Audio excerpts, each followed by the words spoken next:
Alice in Wonderland. Chapter 1. Down the rabbit hole. Alice was beginning to get very tired of sitting by her sister on the bank, and of having nothing to do. Once or twice she had peeped into the book her sister was reading, but it had no pictures or conversations in it, and what is the use of a book, thought Alice, without pictures or conversations? So she was considering in her own mind, as well as she could, for the hot day made her feel very sleepy and stupid, whether the pleasure of making a daisy chain would be worth the trouble of getting up and picking the daisies, when suddenly a white rabbit with pink eyes ran close by her.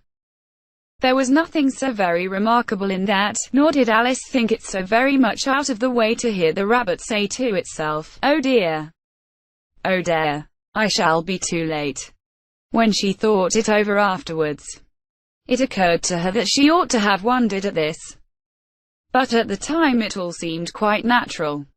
But when the rabbit actually took a watch out of its waistcoat pocket, and looked at it, and then hurried on, Alice started to her feet. For it flashed across her mind that she had never before seen a rabbit with either a waistcoat pocket or a watch to take out of it, and burning with curiosity, she ran across the field after it, and was just in time to see it pop down a large rabbit hole under the hedge. In another moment down went Alice after it, never once considering how in the world she was to get out again. The rabbit hole went straight on, like a tunnel for some way, and then dipped suddenly down, so suddenly that Alice had not a moment to think about stopping herself before she found herself falling down what seemed to be a very deep well. Either the well was very deep, or she fell very slowly, for she had plenty of time as she went down to look about her, and to wonder what was going to happen next. First, she tried to look down and make out what she was coming to, but it was too dark to see anything. Then she looked at the sides of the well and noticed that they were filled with cupboards and bookshelves. Here and there she saw maps and pictures hung upon pegs. She took down a jar from one of the shelves as she passed. It was labeled orange marmalade, but to her disappointment it was empty. She did not like to drop the jar for fear of killing somebody underneath, so managed to put it into one of the cupboards as she fell past it. Well, thought Alice to herself, after such a fall as this, I shall think nothing of tumbling downstairs. How brave they'll all think me at home. Why, I wouldn't say anything about it, even if I fell off the top of the house, which was very likely true. Down, down, down. Would the fall never come to an end? I wonder how many miles I've fallen by this time, she said aloud. I must be getting somewhere near the center of the earth.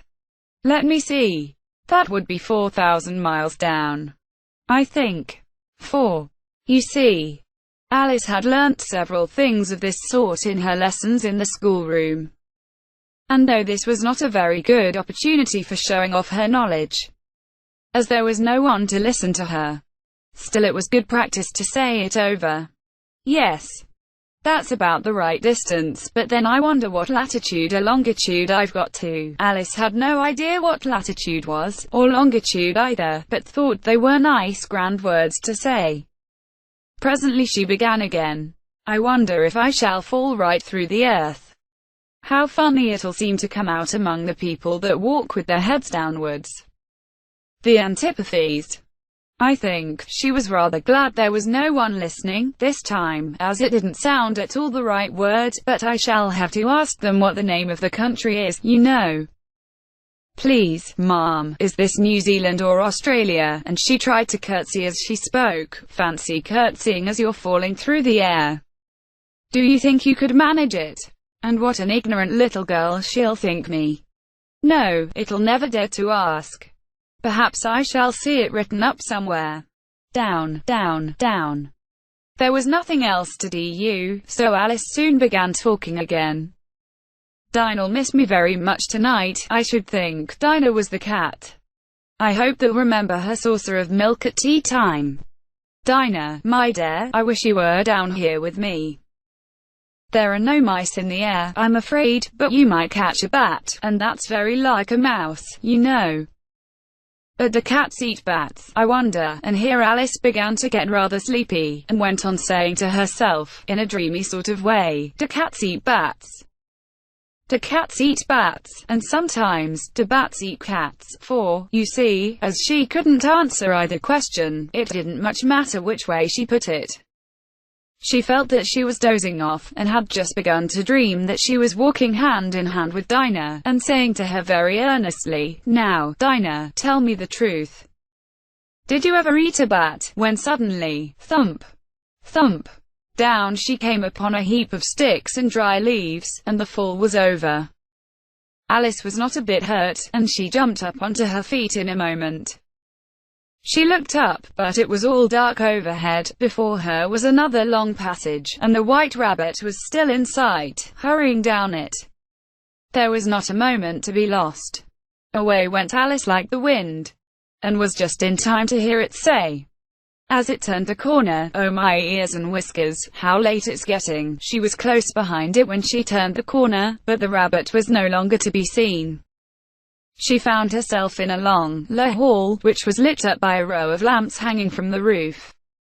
There were doors all round the hall, but they were all locked, and when Alice had been all the way down one side and up the other, trying every door, she walked sadly down the middle, wondering how she was ever to get out again.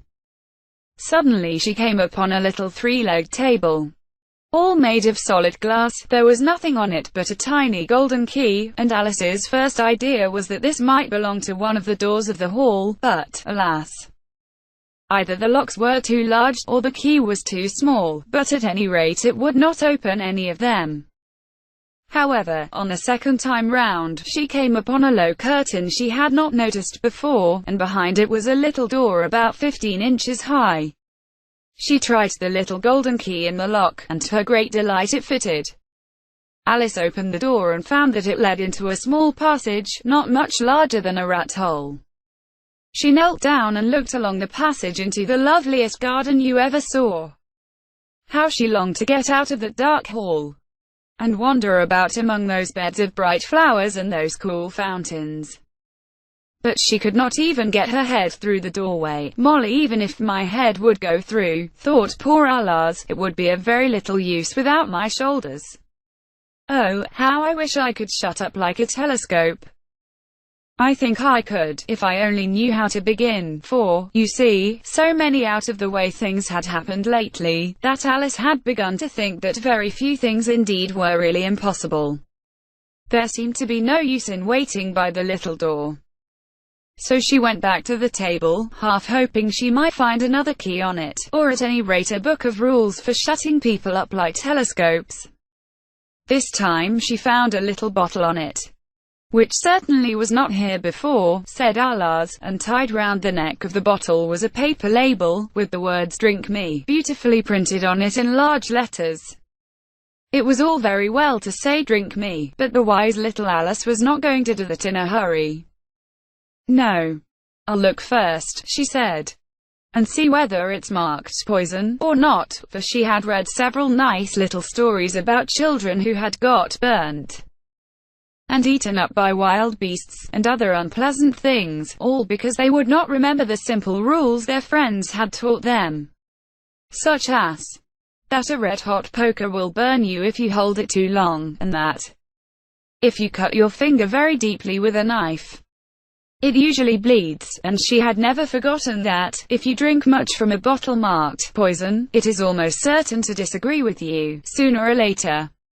However, this bottle was not marked poison, so Alice ventured to taste it, and finding it very nice, it had, in fact, a sort of mixed flavor of cherry tart, custard, pineapple, roast turkey, coffee, and hot buttered toast. She very soon finished it off. Blank. What a curious feeling, said Alice. I must be shutting up like a telescope. And so it was indeed. She was now only 10 inches high, and her face brightened up at the thought that she was now the right size for going through that little door into that lovely garden. First, however, she waited for a few minutes to see if she was going to shrink any further. She felt a little nervous about this. for it might end, you know, said Alice to herself, in my going out altogether, like a candle. I wonder what I should be like then, and she tried to fancy what the flame of a candle looks like after the candle is blown out, for she could not remember ever having seen such a thing. After a while, finding that nothing more happened, she decided on going into the garden at once, but, alas for poor Alice.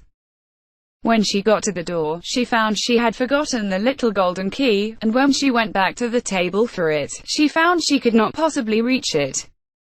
She could see it quite plainly through the glass, and she tried her best to climb up one of the legs of the table, but it was too slippery, and when she had tired herself out with trying, the poor little thing sat down and cried. Come, there's no use in crying like that, said Alice to herself, rather sharply. I advise you to leave off this minute. She generally gave herself very good advice, though she very seldom followed it. And sometimes she scolded herself so severely as to bring tears into her eyes, and once she remembered trying to box her own ears for having cheated herself in a game of croquet she was playing against herself, for this curious child was very fond of pretending to be two people. But it's no use now, thought poor Alice, to pretend to be two people. Why, there's hardly enough of me left to make one respectable person. Soon her eye fell on a little glass box that was lying under the table. She opened it, and found in it a very small cake, on which the words, "Eat me," were beautifully marked in currants. Well, I'll eat it, said Alice. And if it makes me grow larger, I can reach the key, and if it makes me grow smaller, I can creep under the door, so either way I'll get into the garden, and I don't care which happens. She ate a little bit, and said anxiously to herself, which way? Which way, holding her hand on the top of her head to feel which way it was growing.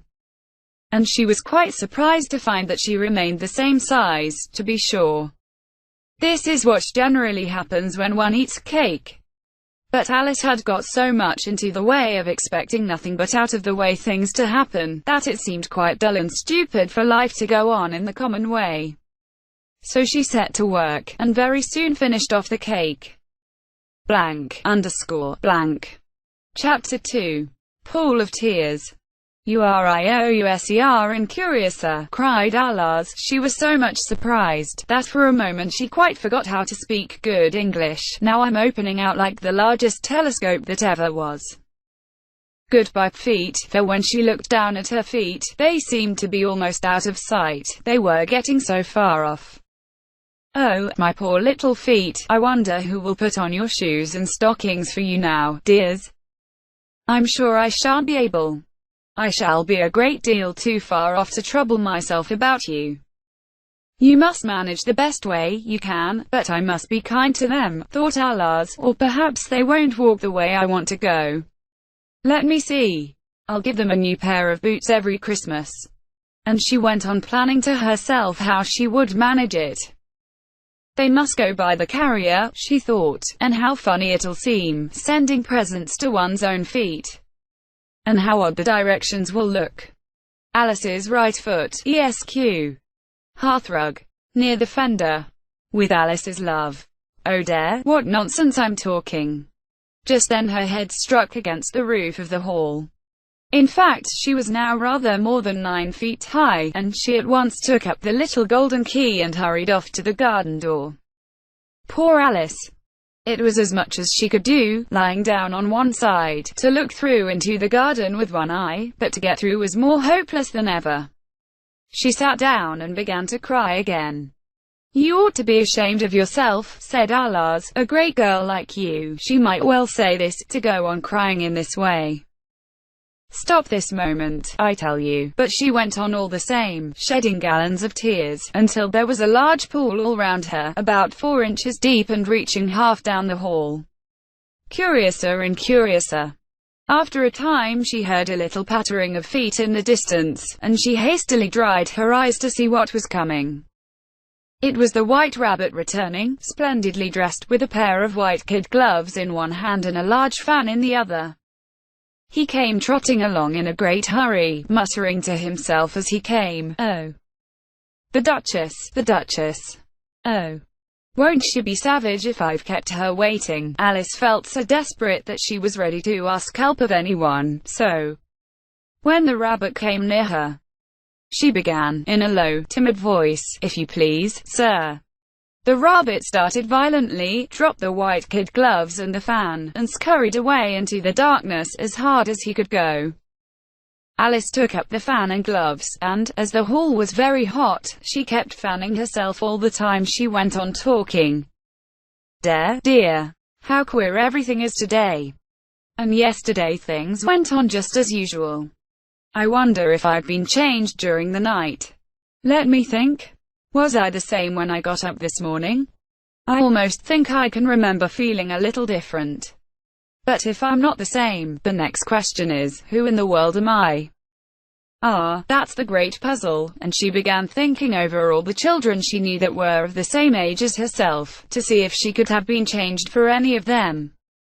I'm sure I'm not Ada, she said, for her hair goes in such long ringlets, and mine doesn't go in ringlets at all, and I'm sure I can't be Mabel, for I know all sorts of things, and she knows such a very little. Besides, she's she, and I'm I, and, oh dear, how puzzling it all is. I'll try if I know all the things I used to know. Let me see. 4 times 5 is 12, and 4 times 6 is 13, and 4 times 7 is, oh dear. I shall never get to 20 at that rate. However, the multiplication table doesn't signify. Let's try geography. London is the capital of Paris, and Paris is the capital of Rome, and Rome, no, that is all wrong, I'm certain. I must have been changed for Mabel. I'll try and say, how doth the little, and she crossed her hands on her lap as if she were saying lessons, and began to repeat it, but her voice sounded hoarse and strange, and the words did not come the same as they used to do. How doth the little crocodile improve his shining tail, and pour the waters of the Nile on every golden scale?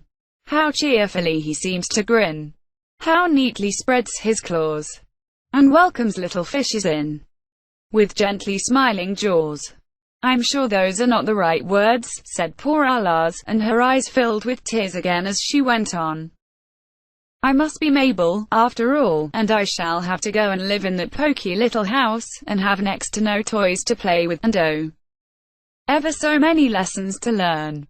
No, I've made up my mind about it. If I'm Mabel, I'll stay down here. It'll be no use their putting their heads down and saying, come up again, dare. I shall only look up and say, who am I then? Tell me that first, and then, if I like being that person, I'll come up. If not, I'll stay down here till I'm somebody else. But, oh dare, cried Alice with a sudden burst of tears, I do wish they would put their heads down. I am so very tired of being all alone here. As she said this she looked down at her hand, and was surprised to see that she had put on one of the rabbit's little white kid gloves while she was talking. How can I have done that, she thought. I must be growing small again. She got up and went to the table to measure herself by it, and found that, as nearly as she could guess, she was now about 2 feet high, and was going on shrinking rapidly. She soon found out that the cause of this was the fan she was holding, and she dropped it hastily, just in time to avoid shrinking away altogether. That was a narrow escape, said Alice, a good deal frightened at the sudden change, but very glad to find herself still in existence. And now for the garden, and she ran with all speed back to the little door. But alas, the little door was shut again, and the little golden key was lying on the glass table as before. And things are worse than ever, thought the poor child, for I never was so small as this before, never. And I declare it's too bad, that it is. As she said these words her foot slipped, and in another moment, splash, she was up to her chin in salt water. Her first idea was that she had somehow fallen into the sea, and in that case I can go back by railway, she said to herself. Alice had been to the seaside once in her life, and had come to the general conclusion that wherever you go to on the English coast you find a number of bathing machines in the sea, some children digging in the sand with wooden spades, then a row of lodging houses, and behind them a railway station. However, she soon made out that she was in the pool of tears which she had wept when she was 9 feet high. "I wish I hadn't cried so much," said Alice, as she swam about, trying to find her way out. "I shall be punished for it now, I suppose, by being drowned in my own tears. That will be a queer thing, to be sure. However, everything is queer today." Just then she heard something splashing about in the pool a little way off, and she swam nearer to make out what it was. At first she thought it must be a walrus or hippopotamus, but then she remembered how small she was now, and she soon made out that it was only a mouse that had slipped in like herself. Would it be of any use now, thought Alice, to speak to this mouse? Everything is so out of the way down here, that I should think very likely it can talk. At any rate, there's no harm in trying, so she began. "Oh mouse, do you know the way out of this pool? I am very tired of swimming about here." "Oh mouse." Alice thought this must be the right way of speaking to a mouse. She had never done such a thing before. But she remembered having seen in her brother's Latin grammar, "A mouse, of a mouse, to a mouse, a mouse, oh mouse." The mouse looked at her rather inquisitively, and seemed to her to wink with one of its little eyes, but it said nothing. "Perhaps it doesn't understand English," thought Alice. "I dare say it's a French mouse. Come over with William the Conqueror," for, with all her knowledge of history, Alice had no very clear notion how long ago anything had happened, so she began again. "Ours march at," which was the first sentence in her French lesson book. The mouse gave a sudden leap out of the water, and seemed to quiver all over with fright. "Oh, I beg your pardon," cried Alice hastily, afraid that she had hurt the poor animal's feelings. "I quite forgot you didn't like cats." "Not like cats," cried the mouse, in a shrill, passionate voice. "Would you like cats if you were me?" "Well, perhaps not," said Alice in a soothing tone. "Don't be angry about it. And yet I wish I could show you our cat Dinah. I think you'd take a fancy to cats if you could only see her. She is such a dear quiet thing," Alice went on, half to herself, as she swam lazily about in the pool. "And she sits purring so nicely by the fire, licking her paws and washing her face, and she is such a nice soft thing to nurse, and she's such a capital one for catching mice." "Oh, I beg your pardon," cried Alice again, for this time the mouse was bristling all over, and she felt certain it must be really offended. "We won't talk about her any more if you'd rather not." "We, indeed," cried the mouse, who was trembling down to the end of his tail. "As if I would talk on such a subject. Our family always hated cats. Nasty, low, vulgar things. Don't let me hear the name again." "The pool of tears." "I won't indeed," said Alice, in a great hurry to change the subject of conversation. Are you fond of dogs?" The mouse did not answer, so Alice went on eagerly. "There is such a nice little dog near our house I should like to show you. A little bright-eyed terrier, you know, with such long curly brown hair. And it'll fetch things when you throw them. And it'll sit up and beg for its dinner, and all sorts of things. I can't remember half of them, and it belongs to a farmer, you know, and he says it's so useful, it's worth £100. He says it kills all the rats and—" "Oh dear," cried Alice in a sorrowful tone. "I'm afraid I've offended it again," for the mouse was swimming away from her as hard as it could go, and making quite a commotion in the pool as it went. So she called softly after it, "Mouse dear, to come back again, and we won't talk about cats or dogs either, if you don't like them." When the mouse heard this, it turned round and swam slowly back to her. Its face was quite pale with passion, Alice thought, and it said in a low trembling voice, "Let us get to the shore, and then I'll tell you my history, and you'll understand why it is I hate cats and dogs." It was high time to go, for the pool was getting quite crowded with the birds and animals that had fallen into it. There were a duck and a dodo, a lory and an eaglet, and several other curious creatures. Alice led the way, and the whole party swam to the shore. ___. Chapter 3. a Caucus-Race and a Longtail. Hay were indeed a queer-looking party that assembled on the bank, the birds with draggled feathers, the animals with their fur clinging close to them, and all dripping wet, cross, and uncomfortable. The first question of course was, how to get dry again. They had a consultation about this, and after a few minutes it seemed quite natural to Alice to find herself talking familiarly with them, as if she had known them all her life. Indeed, she had quite a long argument with the lorry, who at last turned sulky, and would only say, "I am older than you, and must know better," and this Alice would not allow without knowing how old it was, and, as the lorry positively refused to tell its age, there was no more to be said. At last the mouse, who seemed to be a person of authority among them, called out, "Sit down, all of you, and listen to me. I'll soon make you dry enough." They all sat down at once, in a large ring, with the mouse in the middle.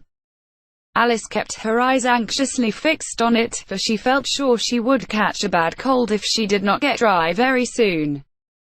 "Ahem," said the mouse with an important air. "Are you all ready? This is the driest thing I know.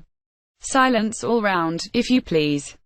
William the Conqueror, whose cause was favoured by the Pope, was soon submitted to by the English, who wanted leaders, and had been of late much accustomed to usurpation and conquest. Edwin and Morcar, the Earls of Mercia and Northumbria. "Ugh," said the lorry, with a shiver. "I beg your pardon," said the mouse, frowning, but very politely. "Did you speak?" "Not I," said the lorry hastily. "I thought you did," said the mouse. "I proceed." Edwin and Morcar, the Earls of Mercia and Northumbria, declared for him. And even Stigand, the patriotic Archbishop of Canterbury, found it advisable. "Found what?" said the duck. "Found it," the mouse replied rather crossly. "Of course you know what it means." "I know what it means well enough. When I find a thing," said the duck, "it's generally a frog or a worm. The question is, what did the Archbishop find?" The mouse did not notice this question, but hurriedly went on, "Found it advisable to go with Edgar Atheling to meet William and offer him the crown. William's conduct at first was moderate, but the insolence of his Normans— How are you getting on now, my dear?" it continued, turning to Alice as it spoke. "As wet as ever," said Alice in a melancholy tone. "Doesn't seem to dry me at all." "In that case," said the dodo solemnly, rising to its feet, "I move that the meeting adjourn, for the immediate adoption of more energetic remedies." "Speak English," said the eaglet. "I don't know the meaning of half those long words, and, what's more, I don't believe you do either," and the eaglet bent down its head to hide a smile. Some of the other birds tittered audibly. "What I was going to say," said the dodo in an offended tone, "was that the best thing to get us dry would be a Caucus-Race." "What is a Caucus-Race?" said Alice, not that she much wanted to know, but the dodo had paused as if it thought that somebody ought to speak, and no one else seemed inclined to say anything. "Why," said the dodo, "the best way to explain it is to do it, and, as you might like to try the thing yourself some winter day, I will tell you how the dodo manage it. First it marks out a racecourse, in a sort of circle, the exact shape doesn't matter, it said, and then all the party were placed along the course, here and there. There was no 1, 2, 3, and away, but they began running when they liked, and left off when they liked, so that it was not easy to know when the race was over. However, when they had been running half an hour or so, and were quite dry again, the dodo suddenly called, 'The race is over,' and they all crowded round it, panting, and asking, 'But who has won?' This question the dodo could not answer without a great deal of thought. And it stood for a long time with one finger pressed upon its forehead, the position in which you usually see Shakespeare, in the pictures of him, while the rest waited in silence. At last the dodo said, 'Everybody has won, and all must have prizes.' 'But who is to give the prizes?' quite a chorus of voices asked. 'Why, she, of course,' said the dodo, pointing to Alice with one finger, and the whole party at once crowded round her, calling out in a confused way, 'Prizes! Prizes! Alice had no idea what to do, and in despair she put her hand in her pocket, and pulled out a box of comforts. Luckily the salt water had not got into it, and handed them round as prizes. There was exactly one apiece all round. They all crowded round it, panting and asking, "But who has one?" "But she must have a prize herself, do you know," said the mouse. "Of course," the dodo replied very gravely. "What else have you got in your pocket?" it went on, turning to Alice. "Only a thimble," said Alice sadly. "Hand it over here," said the dodo. Then they all crowded round her once more, while the dodo solemnly presented the thimble, saying, "We beg your acceptance of this elegant thimble," and, when it had finished this short speech, they all cheered. Alice thought the whole thing very absurd, but they all looked so grave that she did not dare to laugh, and, as she could not think of anything to say, she simply bowed, and took the thimble, looking as solemn as she could. The next thing was to eat the comforts. This caused some noise and confusion, as the large birds complained that they could not taste theirs, and the small ones choked and had to be patted on the back. However, it was over at last, and they were sat down again in a ring, and begged the mouse to tell them something more. "You promised to tell me your history, do you know," said Alice, "and why it is you hate C and D," she added in a whisper, half afraid that it would be offended again. "Mine is a long and sad tale," said the mouse, turning to Alice and sighing. "It is a long tale." "Certainly," said Alice, looking down with wonder at the mouse's tail, "but why do you call it sad?" And she kept on puzzling about it while the mouse was speaking, so that her idea of the tale was something like this. Fury said to a mouse that he met in the house, "Let us both go to law. I will prosecute you. Come, I'll take no denial. We must have the trial, for really this morning I've nothing to do," said the mouse to the cur. "Such a trial, dear sir, with no jury or judge, would be wasted in our breath. I'll be judge, I'll be jury," said cunning old Fury. "I'll try the whole cause and condemn you to death." "You are not attending," said the mouse to Alice severely. "What are you thinking of?" "I beg your pardon," said Alice very humbly. "You had got to the fifth bend, I think." "I had not," cried the mouse, angrily. "Not," said Alice, always ready to make herself useful, and looking anxiously about her. "Oh, dear, let me help to undo it." "I shall do nothing of the sort," said the mouse, getting up and walking away. "You insult me by talking such nonsense." "I didn't mean it," pleaded poor Alice. "But you're so easily offended, you know." The mouse only growled in reply. "Please come back and finish your story," Alice called after it. And the others all joined in chorus, "Yes, please do," but the mouse only shook its head impatiently and walked a little quicker. "What a pity it wouldn't stay," sighed the lorry, as soon as it was quite out of sight, and an old crab took the opportunity of saying to her daughter, "Ah, my dear, let this be a lesson to you never to lose your temper." "Hold your tongue, Ma," said the young crab, a little snappishly. "You're enough to try the patience of an oyster." "I wish I had our Dana here." "I know I do," said Alice aloud, addressing nobody in particular. "Should soon fetch it back." "And who is Dinah, if I might venture to ask the question?" said the lorry. Alice replied eagerly, for she was always ready to talk about her pet. "Dinah's our cat. And she's such a capital one for catching mice, you see, think. And oh, I wish you could see her after the birds. Why, she'll eat a little bird as soon as look at it." This speech caused a remarkable sensation among the party.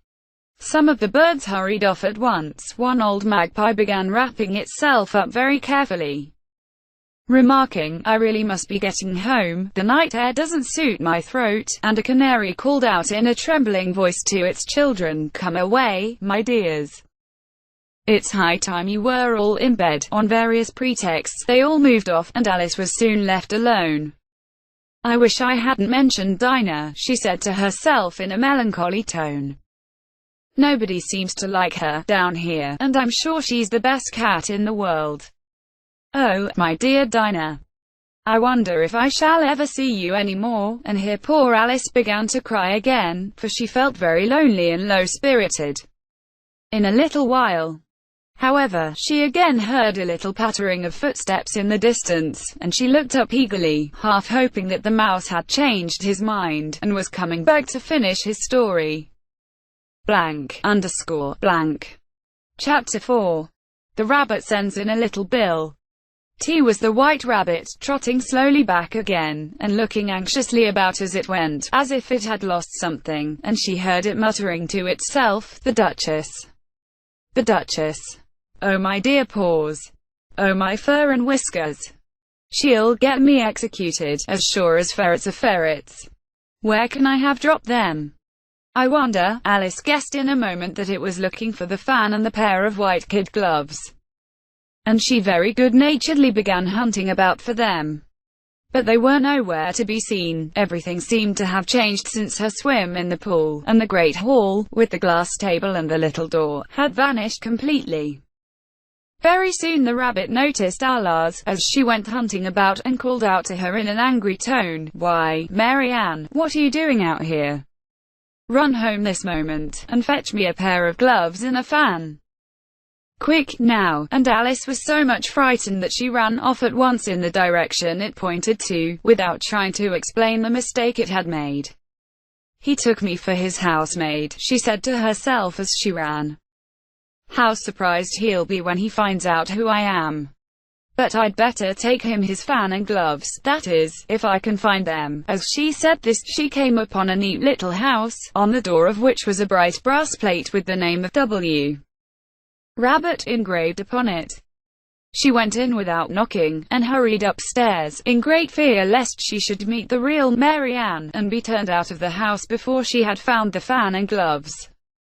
"Why, Mary Ann, what are you doing out here? How queer it seems," Alice said to herself, "to be going messages for a rabbit.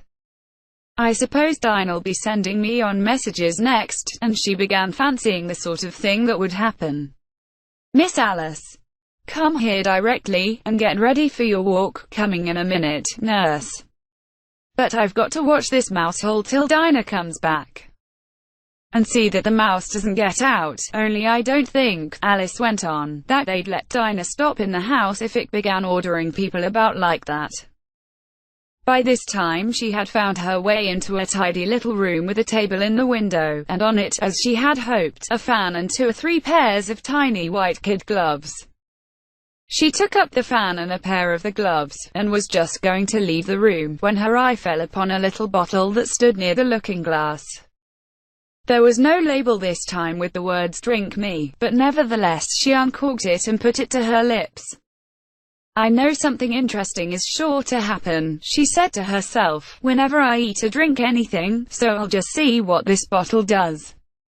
I do hope it will make me grow large again, for really I'm quite tired of being such a tiny little thing." It did so indeed, and much sooner than she had expected. Before she had drunk half the bottle, she found her head pressing against the ceiling, and had to stoop to save her neck from being broken. She hastily put down the bottle, saying to herself, "That's quite enough. I hope I shan't grow any more. As it is, I can't get out at the door. I do wish I hadn't drunk quite so much." Alas! It was too late to wish that. She went on growing, and very soon had to kneel down on the floor. In another minute there was not even room for this, and she tried the effect of lying down with one elbow against the door, and the other arm coiled round her head. Still she went on growing, and, as a last resource, she put one arm out of the window, and one foot up the chimney, and said to herself, "Now I can do no more, whatever happens. What will become of me?" Luckily for Alice, the little magic bottle had now had its full effect, and she grew no larger. Still it was very uncomfortable, and, as there seemed to be no sort of chance of her ever getting out of the room again, no wonder she felt unhappy. It was much pleasanter at home, thought poor Alice, when one wasn't always growing larger and smaller, and being ordered about by mice and rabbits. I almost wish I hadn't gone down that rabbit hole, and yet, it's rather curious, do you know, this sort of life. I do wonder what could have happened to me. When I used to read fairy tales, I fancied that kind of thing never happened, and now here I am in the middle of one. There ought to be a book written about me, that there ought. And when I grow up, I'll write one, but I'm grown up now, she added in a sorrowful tone. At least there's no room to grow up anymore here. But then, thought Alice, shall I never get any older than I am now? That'll be a comfort, one way, never to be an old woman, but then, always to have lessons to learn. Oh, I shouldn't like that. Oh, are you foolish, Alice? She answered herself. How can you learn lessons in here? Why, there's hardly room for you, and no room at all for any lesson books. And so she went on, taking first one side and then the other, and making quite a conversation of it all together, but after a few minutes she heard a voice outside, and stopped to listen. Mary Ann. Mary Ann, said the voice. Oh, fetch me my gloves this moment. Then came a little pattering of feet on the stairs. Alice knew it was the rabbit coming to look for her, and she trembled till she shook the house, quite forgetting that she was now about 1,000 times as large as the rabbit, and had no reason to be afraid of it. Presently the rabbit came up to the door, and tried to open it, but, as the door opened inwards, and Alice's elbow was pressed hard against it, that attempt proved a failure. Alice heard it say to itself, then I'll go round and get in at the window. That you won't, thought Alice, and, after waiting till she fancied she heard the rabbit just under the window, she suddenly spread out her hand, and made a snatch in the air. She did not get hold of anything, but she heard a little shriek and a fall, and a crash of broken glass, from which she concluded that it was just possible it had fallen into a cucumber frame, or something of the sort. Next came an angry voice, the rabbit's. Pat! Pat! Where are you? And then a voice she had never heard before, sure then I'm here. Digging for apples, your honor. Digging for apples, indeed, said the rabbit angrily. Here. Come and help me out of this, sounds of more broken glass. Now tell me, Pat, what's that in the window? Sure, it's an arm, your honor, he pronounced it, Aram. An arm, a goose. Who ever saw one that size? Why, it fills the whole window. Sure, it does, your honor. But it's an arm for all that. Well, it's got no business there, at any rate. Go and take it away. There was a long silence after this, and Alice could only hear whispers now and then, such as, sure, I don't like it, your honor, at all, at all. Do as I tell you, you coward, and at last she spread out her hand again, and made another snatch in the air. This time there were 2 little shrieks, and more sounds of broken glass. What a number of cucumber frames there must be, thought Alice. I wonder what they'll do next. As for pulling me out of the window, I only wish they could. I'm sure I don't want to stay in here any longer. She waited for some time without hearing anything more. At last came a rumbling of little cartwheels, and the sound of a good many voices all talking together. She made out the words. Was the other ladder? Why I hadn't to bring but one. Bill's got the other, Bill. Fetch it here, lad, here, put em up at this corner, no, tie em together first, they don't reach half high enough yet, oh. They'll do well enough, don't be particular, here, Bill. Catch hold of this rope, will the roof there, mind that loose slate, oh, it's coming down. Heads below, a loud crash, now, who did that? It was Bill, I fancy, who's to go down the chimney, nay, I shan't. You do it, that I won't, then. Bill's to go down, here, Bill. The master says you've to go down the chimney. Oh. So Bill's got to come down the chimney, has he? Said Alice to herself. Why, they seem to put everything upon Bill. I wouldn't be in Bill's place for a good deal. This fireplace is narrow, to be sure, but I think I can kick a little. She drew her foot as far down the chimney as she could. and waited till she heard a little animal, she couldn't guess of what sort it was, scratching and scrambling about in the chimney close above her. Then, saying to herself, "This is Bill," she gave one sharp kick, and waited to see what would happen next. The first thing she heard was a general chorus of, "There goes Bill," then the rabbit's voice alone, "Catch him, you by the hedge," then silence, and then another confusion of voices, "Hold up his head, brandy now, don't choke him, how was it, old fellow? What happened to you? Tell us all about it." At last came a little feeble, squeaking voice. "That's Bill," thought Alice. "Well, I hardly know, no more, thank ye, I'm better now, but I'm a deal too flustered to tell you. All I know is, something comes at me like a jack-in-the-box, and up I goes like a skyrocket." "So you did, old fellow," said the others. "We must burn the house down," said the rabbit's voice. And Alice called out as loud as she could, "If you do, I'll set Dinah at you." There was a dead silence instantly, and Alice thought to herself, "I wonder what they will do next. If they had any sense, they'd take the roof off." After a minute or two they began moving about again, and Alice heard the rabbit say, "A barrowful will do, to begin with." A barrowful of what? thought Alice. But she had not long to doubt, for the next moment a shower of little pebbles came rattling in at the window, and some of them hit her in the face. "I'll put a stop to this," she said to herself, and shouted out, "You'd better not do that again," which produced another dead silence.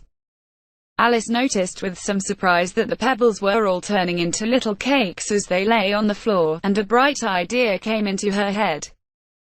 "If I eat one of these cakes," she thought, "it's sure to make some change in my size, and, as it can't possibly make me larger, it must make me smaller, I suppose." So she swallowed one of the cakes, and was delighted to find that she began shrinking directly. As soon as she was small enough to get through the door, she ran out of the house, and found quite a crowd of little animals and birds waiting outside. The poor little lizard, Bill, was in the middle, being held up by two guinea pigs, who were giving it something out of a bottle. They all made a rush at Alice the moment she appeared, but she ran off as hard as she could, and soon found herself safe in a thick wood. "The first thing I've got to do," said Alice to herself, as she wandered about in the wood, "is to grow to my right size again, and the second thing is to find my way into that lovely garden. I think that will be the best plan." It sounded an excellent plan, no doubt, and very neatly and simply arranged. The only difficulty was that she had not the smallest idea how to set about it, and, while she was peering about anxiously among the trees, a little sharp bark just over her head made her look up in a great hurry. An enormous puppy was looking down at her with large round eyes, and feebly stretching out one paw, trying to touch her. "Poor little thing," said Alice, in a coaxing tone. And she tried hard to whistle to it, but she was terribly frightened all the time at the thought that it might be hungry, in which case it would be very likely to eat her up in spite of all her coaxing. Hardly knowing what she did, she picked up a little bit of stick and held it out to the puppy, whereupon the puppy jumped into the air off all its feet at once, with a yelp of delight, and rushed at the stick, and made believe to worry it. Then Alice dodged behind a great thistle to keep herself from being run over, and the moment she appeared on the other side, the puppy made another rush at the stick, and tumbled head over heels in its hurry to get hold of it. Then Alice, thinking it was very like having a game of play with a cart horse, and expecting every moment to be trampled under its feet, ran round the thistle again. Then the puppy began a series of short charges at the stick, running a little way forwards each time and a long way back, and barking hoarsely all the while, till at last it sat down a good way off, panting, with its tongue hanging out of its mouth, and its great eyes half shut. This seemed to Alice a good opportunity for making her escape, so she set off at once, and ran till she was quite tired and out of breath, until the puppy's bark sounded quite faint in the distance. "And yet what a dear little puppy it was," said Alice, as she leant against a buttercup to rest herself, and fanned herself with one of the leaves. I should have liked teaching it tricks very much, if I'd only been the right size to do it. Oh, dear. I'd nearly forgotten that I've got to grow up again. Let me see, how is it to be managed? I suppose I ought to eat or drink something or other, but the great question is, what? The great question certainly was, what? Alice looked all round her at the flowers and the blades of grass, but she could not see anything that looked like the right thing to eat or drink under the circumstances. There was a large mushroom growing near her, about the same height as herself, and, when she had looked under it, and on both sides of it, and behind it, it occurred to her that she might as well look and see what was on the top of it. She stretched herself up on tiptoe, and peeped over the edge of the mushroom, and her eyes immediately met those of a large blue caterpillar that was sitting on the top with its arms folded, quietly smoking a long hookah, and taking not the smallest notice of her or of anything else. Blank, _ blank. Chapter 5. Advice from a Caterpillar. Caterpillar and Alice looked at each other for some time in silence. At last the caterpillar took the hookah out of its mouth, and addressed her in a languid, sleepy voice. "Who are you?" said the caterpillar. This was not an encouraging opening for a conversation. Alice replied, rather shyly, "I hardly know, sir, just at present. At least I know who I was when I got up this morning, but I think I must have been changed several times since then." "What do you mean by that?" said the caterpillar sternly. "Explain yourself." "I can't explain myself, I'm afraid, sir," said Alice, "because I'm not myself, you see." "I don't see," said the caterpillar. "I'm afraid I can't put it more clearly," Alice replied very politely, "for I can't understand it myself to begin with, and being so many different sizes in a day is very confusing." "It isn't," said the caterpillar. "Well, perhaps you haven't found it so yet," said Alice. "But when you have to turn into a chrysalis, you will someday, do you know, and then after that into a butterfly, I should think you'll feel it a little queer, won't you?" "Not a bit," said the caterpillar. "Well, perhaps your feelings may be different," said Alice. "All I know is, it would feel very queer to me." "You," said the caterpillar contemptuously. "Who are you?" Which brought them back again to the beginning of the conversation. Alice felt a little irritated at the caterpillar's making such very short remarks, and she drew herself up and said, very gravely, "I think you ought to tell me who you are first." "Why?" said the caterpillar. Advice from a caterpillar. Here was another puzzling question, and as Alice could not think of any good reason, and as the caterpillar seemed to be in a very unpleasant state of mind, she turned away. "Come back," the caterpillar called after her. "I've something important to say." This sounded promising, certainly. Alice turned and came back again. "Keep your temper," said the caterpillar. "Is that all?" said Alice, swallowing down her anger as well as she could. "No," said the caterpillar. Alice thought she might as well wait, as she had nothing else to do, and perhaps after all it might tell her something worth hearing. For some minutes it puffed away without speaking, but at last it unfolded its arms, took the hookah out of its mouth again, and said, "So you think you're changed, do you?" "I'm afraid I am, sir," said Alice. "I can't remember things as I used, and I don't keep the same size for 10 minutes together." "Can't remember what things?" said the caterpillar. "Well, I've tried to say, how doth the little busy bee, but it all came different," Alice replied in a very melancholy voice. "Repeat, you are old, Father William," said the caterpillar. Alice folded her hands, and began. "You are old, Father William," the young man said, "and your hair has become very white, and yet you incessantly stand on your head. Do you think, at your age, it is right?" "In my youth," Father William replied to his son, "I feared it might injure the brain. But, now that I'm perfectly sure I have none, why, I do it again and again." "You are old," said the youth, "as I mentioned before, and have grown most uncommonly fat. Yet you turned a back somersault in at the door. Pray, what is the reason of that?" "In my youth," said the sage, as he shook his grey locks, "I kept all my limbs very supple. by the use of this ointment, 1 shilling the box. Allow me to sell you a couple. You are old, said the youth, and your jaws are too weak for anything tougher than suet. Yet you finished the goose, with the bones and the beak. Pray, how did you manage to do it?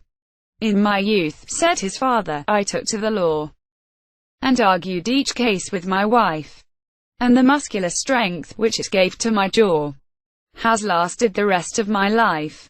You are old, said the youth, one would hardly suppose that your eye was as steady as ever. Yet you balanced an eel on the end of your nose. What made you so awfully clever? I have answered 3 questions, and that is enough, said his father. Don't give yourself airs. Do you think I can listen all day to such stuff? Be off, or I'll kick you downstairs. That is not said right, said the caterpillar. Not quite right, I'm afraid, said Alaz, timidly. Some of the words have got altered. It is wrong from beginning to end, said the caterpillar, decidedly, and there was silence for some minutes. The caterpillar was the first to speak. What size do you want to be? It asked. Oh, I'm not particular as to size, Alice hastily replied, only one doesn't like changing so often, you know. I don't know, said the caterpillar. Alice said nothing. She had never been so much contradicted in all her life before, and she felt that she was losing her temper. Are you content now? Said the caterpillar. Well, I should like to be a little larger, sir, if you wouldn't mind, said Alice. 3 inches is such a wretched height to be. It is a very good height indeed, said the caterpillar angrily, rearing itself upright as it spoke. It was exactly 3 inches high. But I'm not used to it, pleaded poor Alice in a piteous tone. And she thought to herself, I wish the creatures wouldn't be so easily offended. You'll get used to it in time, said the caterpillar, and it put its hooker into its mouth and began smoking again.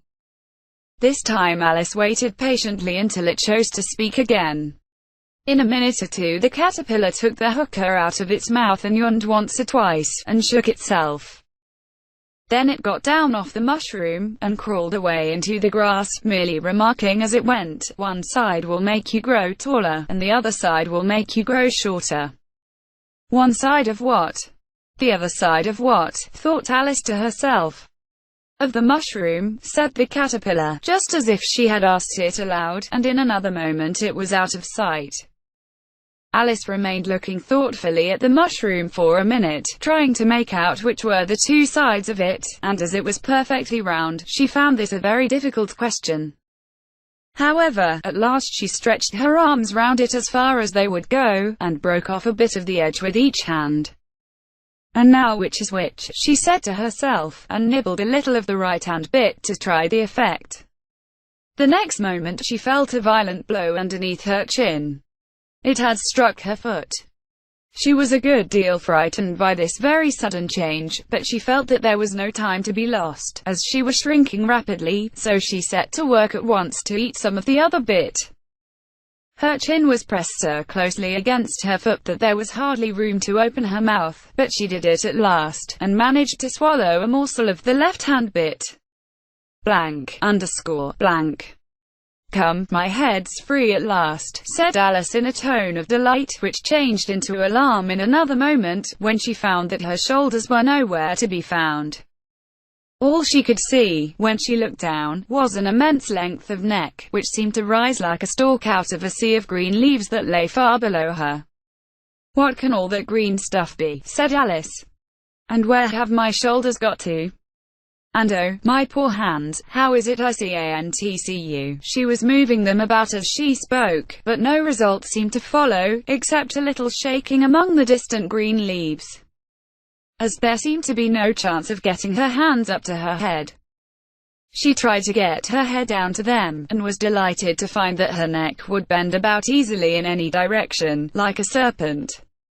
She had just succeeded in curving it down into a graceful zigzag, and was going to dive in among the leaves, which she found to be nothing but the tops of the trees under which she had been wandering, when a sharp hiss made her draw back in a hurry. A large pigeon had flown into her face, and was beating her violently with its wings. "Serpent!" screamed the pigeon. "I'm not a serpent," said Alice indignantly. "Let me alone." "Serpent, I say again," repeated the pigeon, but in a more subdued tone, and added with a kind of a sob, "I've tried every way, and nothing seems to suit them." "I haven't the least idea what you're talking about," said Alice. "I've tried the roots of trees, and I've tried banks, and I've tried hedges," the pigeon went on, without attending to her, "but those serpents, there's no pleasing them." Alice was more and more puzzled, but she thought there was no use in saying anything more till the pigeon had finished.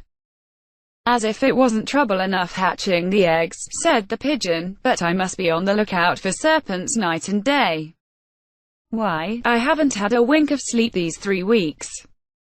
"I'm very sorry you've been annoyed," said Alice, who was beginning to see its meaning. "And just as I'd taken the highest tree in the wood," continued the pigeon, raising its voice to a shriek, "and just as I was thinking I should be free of them at last, they must needs come wriggling down from the sky. Ugh, serpent! But I'm not a serpent, I tell you," said Alice. I'm a. "Well, what are you?" said the pigeon. "I can see you're trying to invent something." I'm a little girl," said Alice, rather doubtfully, as she remembered the number of changes she had gone through that day. "A likely story indeed," said the pigeon in a tone of the deepest contempt. "I've seen a good many little girls in my time, but never one with such a neck as that. No, you're a serpent, and there's no use denying it. I suppose you'll be telling me next that you never tasted an egg." "I have tasted eggs, certainly," said Alice, who was a very truthful child, "but little girls eat eggs quite as much as serpents do, you know." "I don't believe it," said the pigeon, "but if they do, why then they're a kind of serpent, that's all I can say."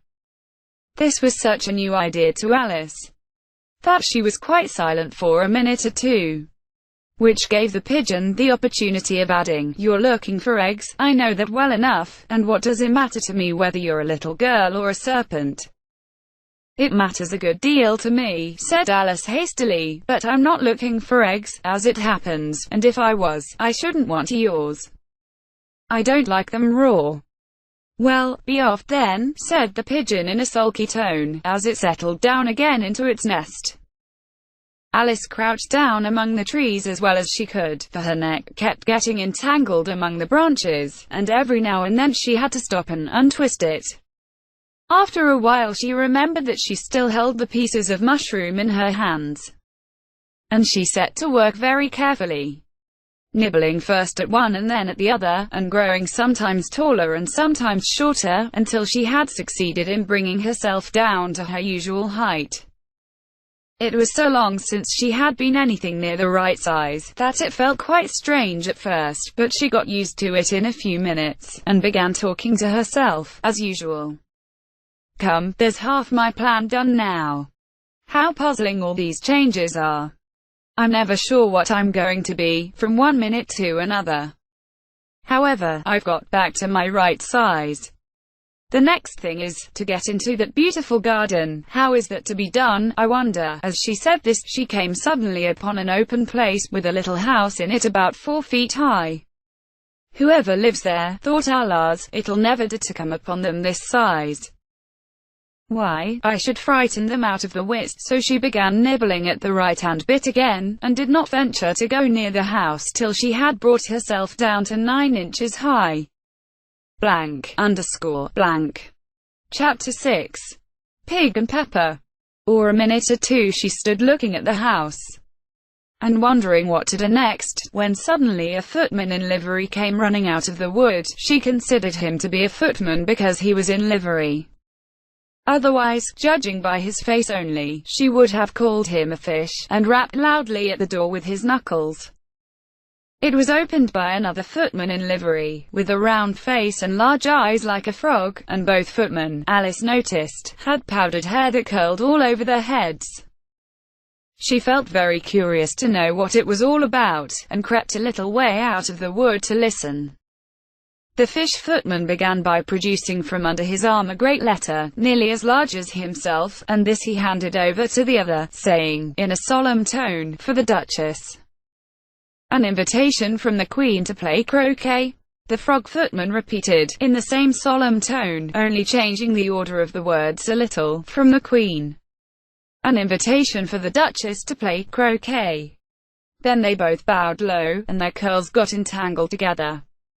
Alice laughed so much at this, that she had to run back into the wood for fear of their hearing her, and when she next peeped out, the fish footman was gone, and the other was sitting on the ground near the door, staring stupidly up into the sky. Alice went timidly up to the door and knocked. "There's no use in knocking," said the footman, "and that for two reasons. First, because I'm on the same side of the door as you are. Secondly, because they're making such a noise inside. No one could possibly hear you." And certainly there was a most extraordinary noise going on within, a constant howling and sneezing, and every now and then a great crash, as if a dish or kettle had been broken to pieces. "Please, then," said Alice, "how am I to get in?" "There might be some sense in your knocking," the footman went on without attending to her, "if we had the door between us. For instance, if you were inside, you might knock, and I could let you out." "Do you know," he was looking up into the sky all the time he was speaking, and Miss Alice thought decidedly uncivil. "But perhaps he can't help it," she said to herself. "His eyes are so very nearly at the top of his head. But at any rate he might answer questions. How am I to get in?" she repeated aloud. "I shall sit here," the footman remarked, "till tomorrow." At this moment the door of the house opened, and a large plate came skimming out, straight at the footman's head. It just grazed his nose, and broke to pieces against one of the trees behind him. "Or next day, maybe," the footman continued in the same tone, exactly as if nothing had happened. "How am I to get in?" asked Alice again in a louder tone. "Are you to get in at all?" said the footman. "That's the first question, you know." It was, no doubt. Only Alice did not like to be told so. "It's really dreadful," she muttered to herself, "the way all the creatures argue. It's enough to drive one crazy." The footman seemed to consider this a good opportunity for repeating his remark, with variations. "I shall sit here," he said, "on and off, for days and days." "But what am I to do?" said Alice. "Anything you like," said the footman, and began whistling. "Oh, there's no use in talking to him," said Alice desperately. "He's perfectly idiotic," and she opened the door and went in. The door led right into a large kitchen, which was full of smoke from one end to the other. The Duchess was sitting on a three-legged stool in the middle, nursing a baby. The cook was leaning over the fire, stirring a large cauldron which seemed to be full of soup. "There's certainly too much pepper in that soup," Alice said to herself, as well as she could for sneezing. There was certainly too much of it in the air. Even the Duchess sneezed occasionally, and the baby was sneezing and howling alternately without a moment's pause. The only things in the kitchen that did not sneeze were the cook, and a large cat which was sitting on the hearth and grinning from ear to ear. "Please would you tell me," said Alice a little timidly, for she was not quite sure whether it was good manners for her to speak first, "why your cat grins like that?" "It's a Cheshire cat," said the Duchess, "and that's why." "Pig." She said the last word with such sudden violence that Alice quite jumped, but she saw in another moment that it was addressed to the baby, and not to her, so she took courage, and went on again. "I didn't know that Cheshire cats always grinned. In fact, I didn't know that cats could grin." "They all can," said the Duchess, "and most of them do." "I don't know of any that do," Alice said very politely, feeling quite pleased to have got into a conversation. "You don't know much," said the Duchess, "and that's a fact." Alice did not at all like the tone of this remark, and thought it would be as well to introduce some other subject of conversation. While she was trying to fix on one, the cook took the cauldron of soup off the fire. and at once set to work throwing everything within her reach at the Duchess and the baby. The fire irons came first, then followed a shower of saucepans, plates, and dishes. The Duchess took no notice of them even when they hit her, and the baby was howling so much already, that it was quite impossible to say whether the blows hurt it or not. "Oh, please mind what you're doing," cried Alas, jumping up and down in an agony of terror. "Oh, there goes his precious nose," as an unusually large saucepan flew close by it, and very nearly carried it off. "If everybody minded their own business," the Duchess said in a hoarse growl, "the world would go round a deal faster than it does." An unusually large saucepan flew close by it, and very nearly carried it off.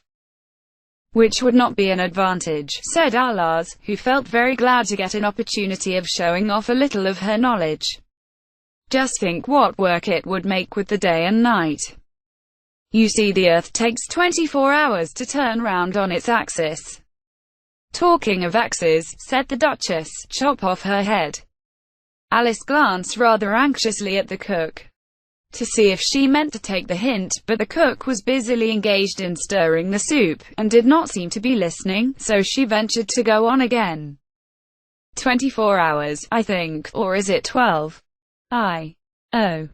Don't bother me," said the Duchess, "I never could abide figures," and with that she began nursing her child again, singing a sort of lullaby to it as she did so, and giving it a violent shake at the end of every line. "Speak roughly to your little boy, and beat him when he sneezes. He only does it to annoy, because he knows it teases." Chorus, in which the cook and the baby joined. "Wow! Wow! Wow!" While the Duchess sang the second verse of the song, she kept tossing the baby violently up and down, and the poor little thing howled so, that Alice could hardly hear the words. "I speak severely to my boy.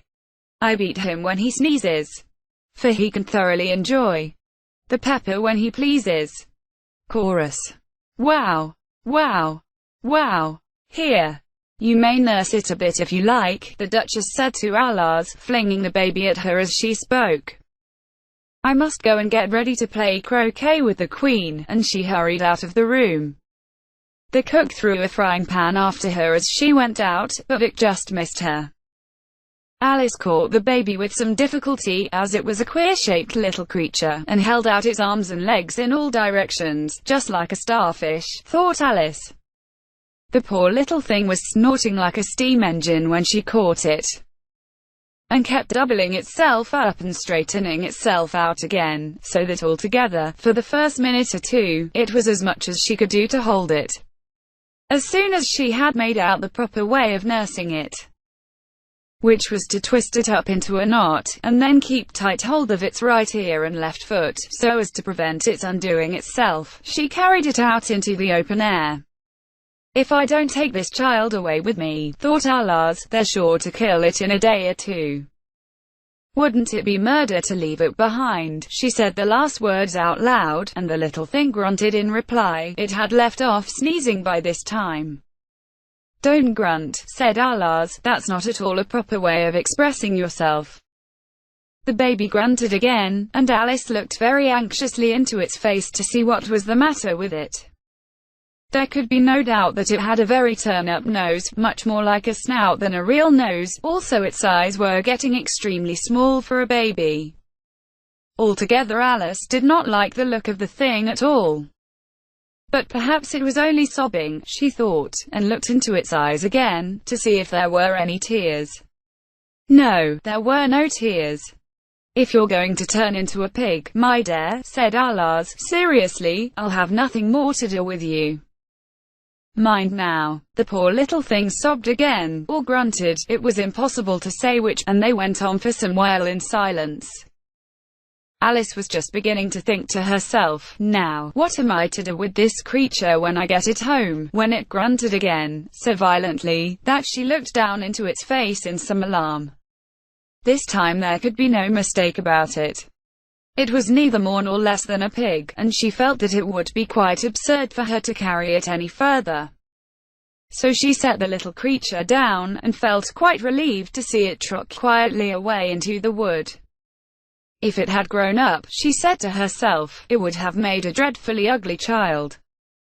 But it makes rather a handsome pig, I think, and she began thinking over other children she knew, who might do very well as pigs, and was just saying to herself, if one only knew the right way to change them, when she was a little startled by seeing the Cheshire Cat sitting on a bough of a tree a few yards off. It grunted again so violently that she looked down into its face in some alarm. The cat only grinned when it saw Alice. It looked good-natured, she thought. Still, it had very long claws and a great many teeth, so she felt that it ought to be treated with respect. Cheshire Puss, she began, rather timidly, as she did not at all know whether it would like the name.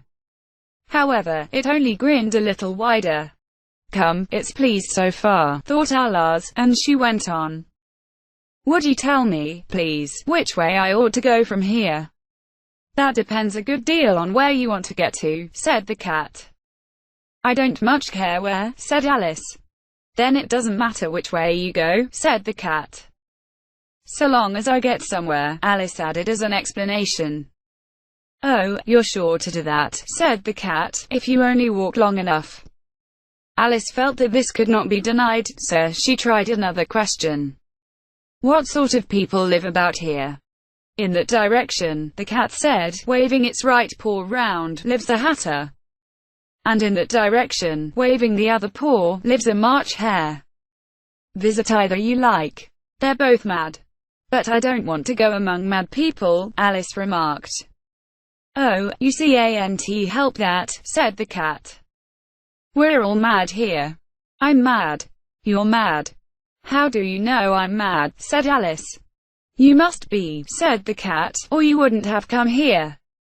Alice didn't think that proved it at all, however, she went on. And how do you know that you're mad? To begin with, said the cat, a dog's not mad. You grant that? I suppose so, said Alice. Well, then, the cat went on, you see a dog growls when it's angry, and wags its tail when it's pleased. Now I growl when I'm pleased, and wag my tail when I'm angry. Therefore I'm mad. I call it purring, not growling, said Alice. Call it what you like, said the cat. Do you play croquet with the Queen today? I should like it very much, said Alice, but I haven't been invited yet. You'll see me there, said the cat and vanished. Alice was not much surprised at this, she was getting so used to queer things happening. While she was looking at the place where it had been, it suddenly appeared again. By the by, what became of the baby, said the cat. I'd nearly forgotten to ask. It turned into a pig, Alice quietly said, just as if it had come back in a natural way. I thought it would, said the cat, and vanished again. Alice waited a little, half expecting to see it again, but it did not appear, and after a minute or two she walked on in the direction in which the March hare was said to live.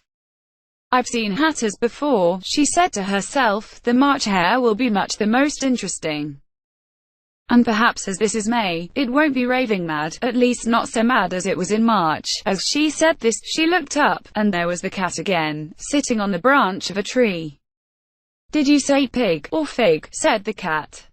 I said pig, replied Alice, and I wish you wouldn't keep appearing and vanishing so suddenly. You make one quite giddy. All right, said the cat, and this time it vanished quite slowly, beginning with the end of the tail, and ending with the grin, which remained some time after the rest of it had gone.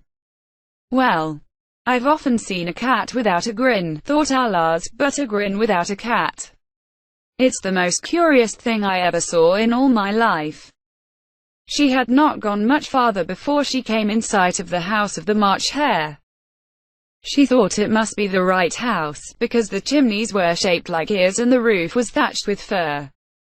It was so large a house, that she did not like to go nearer till she had nibbled some more of the left-hand bit of mushroom, and raised herself to about 2 feet high. Even then she walked up towards it rather timidly, saying to herself, suppose it should be raving mad after all. I almost wish I'd gone to see the Hatter instead. ___. Chapter 7. A Mad Tea Party. Here was a table set out under a tree in front of the house, and the March Hare and the Hatter were having tea at it. A dormouse was sitting between them, fast asleep, and the other two were using it as a cushion, resting their elbows on it, and talking over its head. Very uncomfortable for the dormouse, thought Alas, only as it's asleep, suppose it doesn't mind. The table was a large one, but the three were all crowded together at one corner of it. No room. No room, they cried out when they saw Alice coming. There's plenty of room, said Alice indignantly, and she sat down in a large armchair at one end of the table. Have some wine, the March Hare said in an encouraging tone. Alice looked all round the table, but there was nothing on it but tea. I don't see any wine, she remarked. There isn't any, said the March Hare. Then it wasn't very civil of you to offer it, said Alice angrily. It wasn't very civil of you to sit down without being invited, said the March Hare. I didn't know it was your table, said Alas. It's laid for a great many more than 3. Your hair wants cutting, said the Hatter. He had been looking at Alice for some time with great curiosity, and this was his first speech. You should learn not to make personal remarks, Alice said with some severity. It's very rude.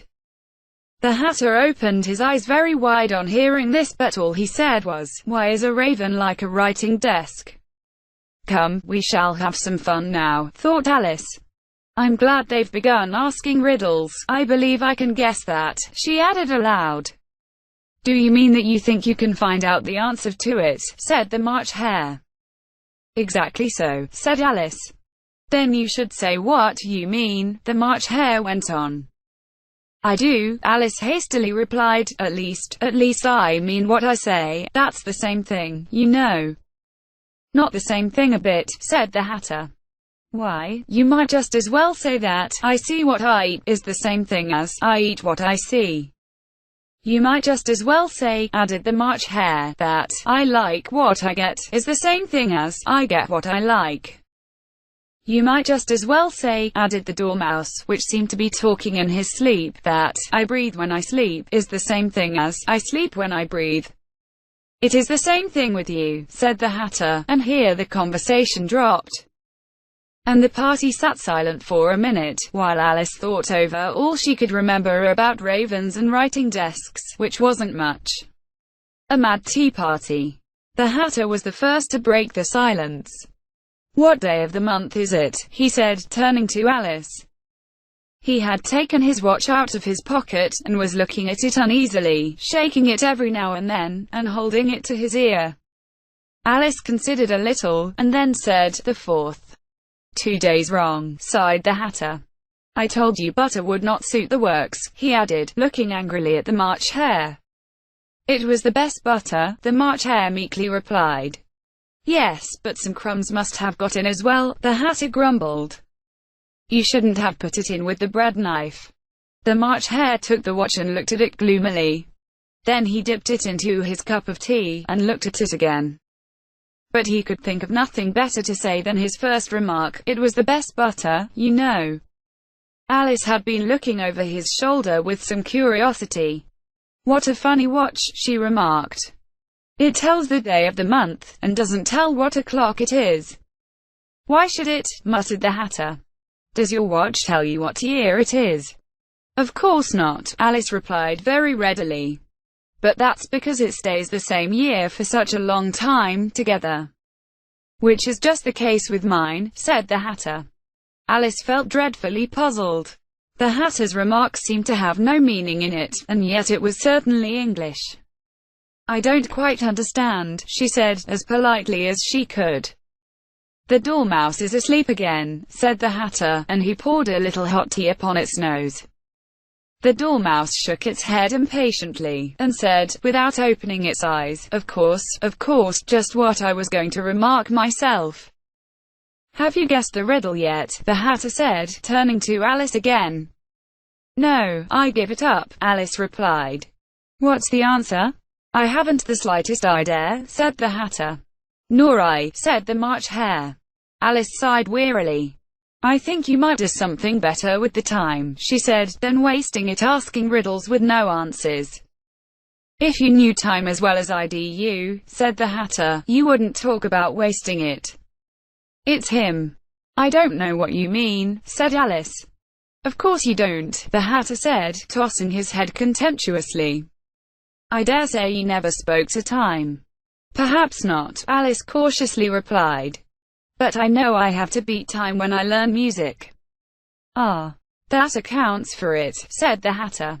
He won't stand beating. Now, if you only kept on good terms with him, it'd do almost anything you liked with the clock. For instance, suppose it were 9 o'clock in the morning, just time to begin lessons. You'd only have to whisper a hint to time, and round goes the clock in a twinkling.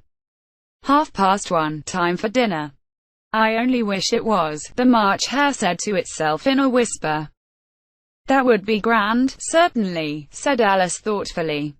But then, I shouldn't be hungry for it, you know. Not at first, perhaps, said the Hatter. But you could keep it to 1:30 as long as you liked. Is that the way you manage? Alice asked. The Hatter shook his head mournfully. Not I, he replied.